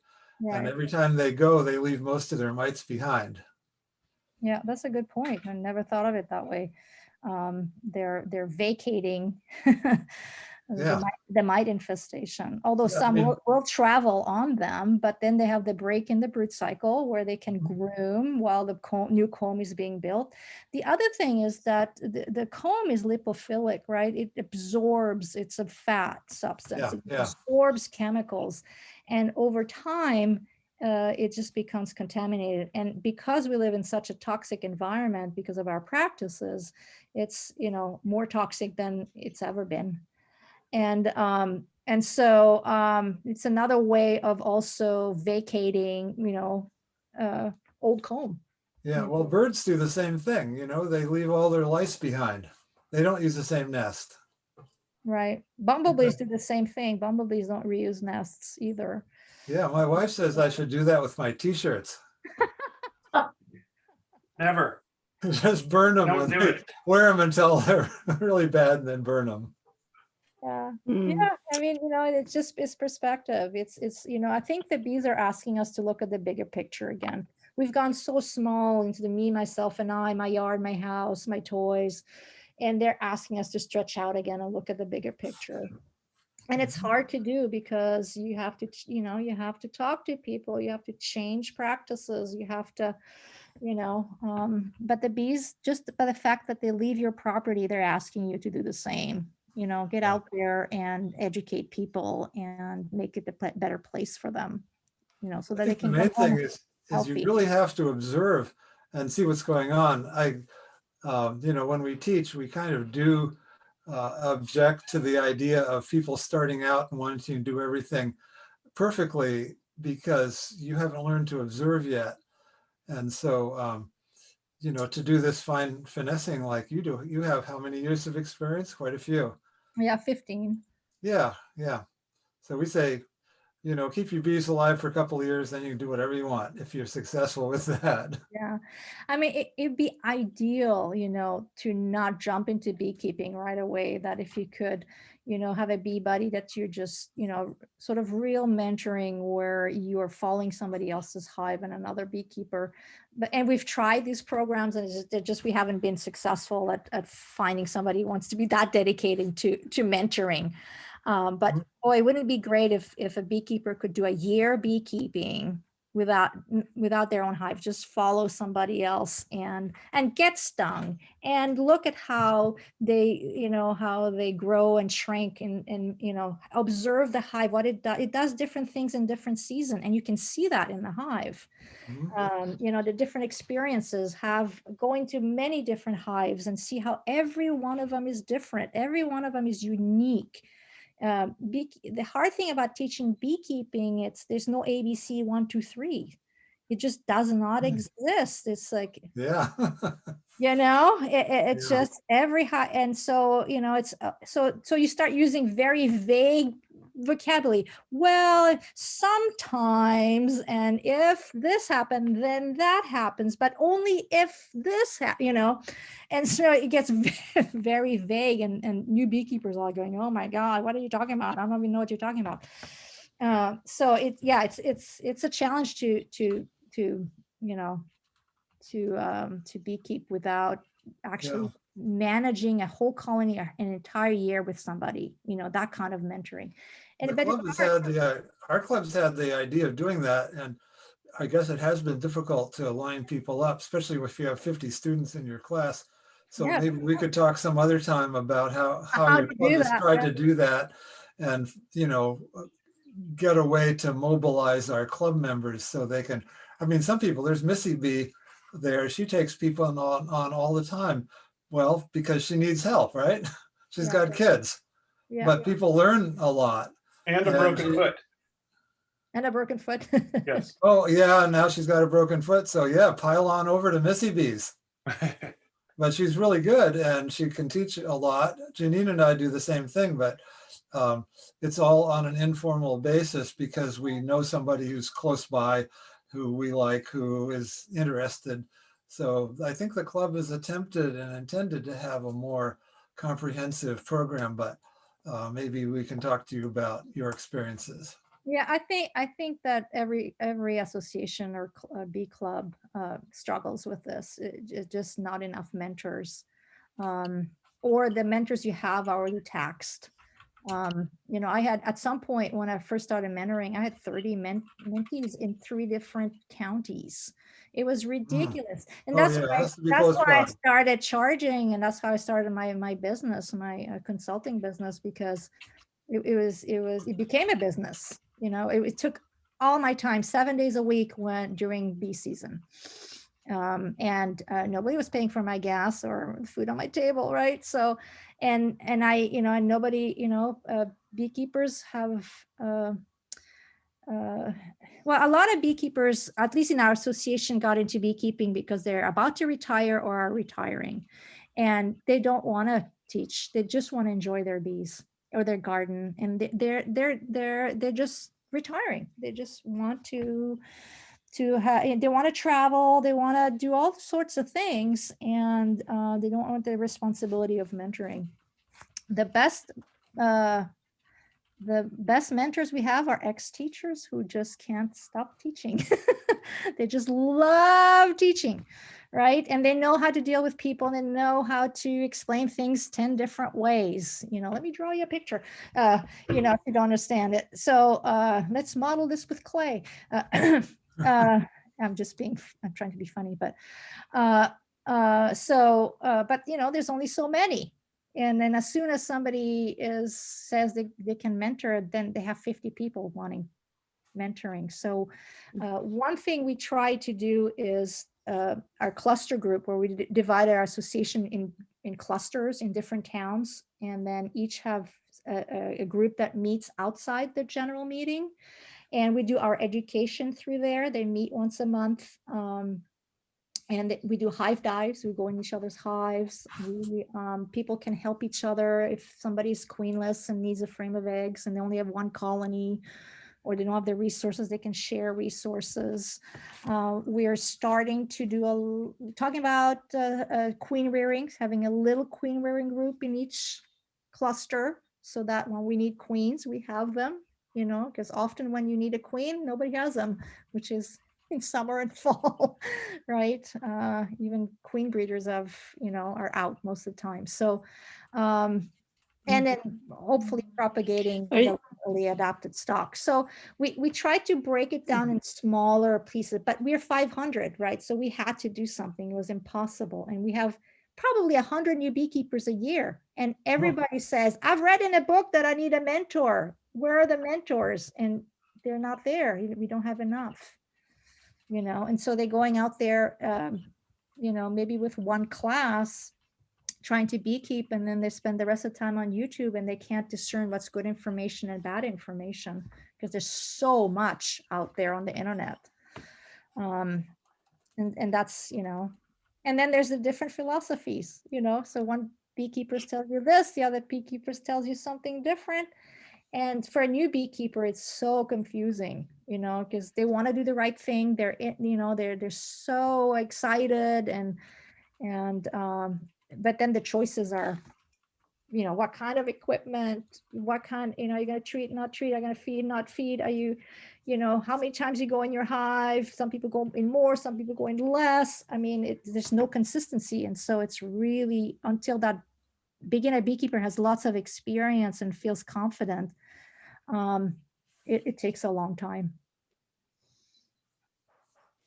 Yeah. Yeah, we do have an advanced class which is through the spring, and every class is a field trip to somebody's yard. So that's kind of what we can do. But of course, then you have to sign up through Humboldt State and pay money. Yeah. But it's meant to follow the first class, which is just mostly, and we couldn't do it this year because Yes, not report.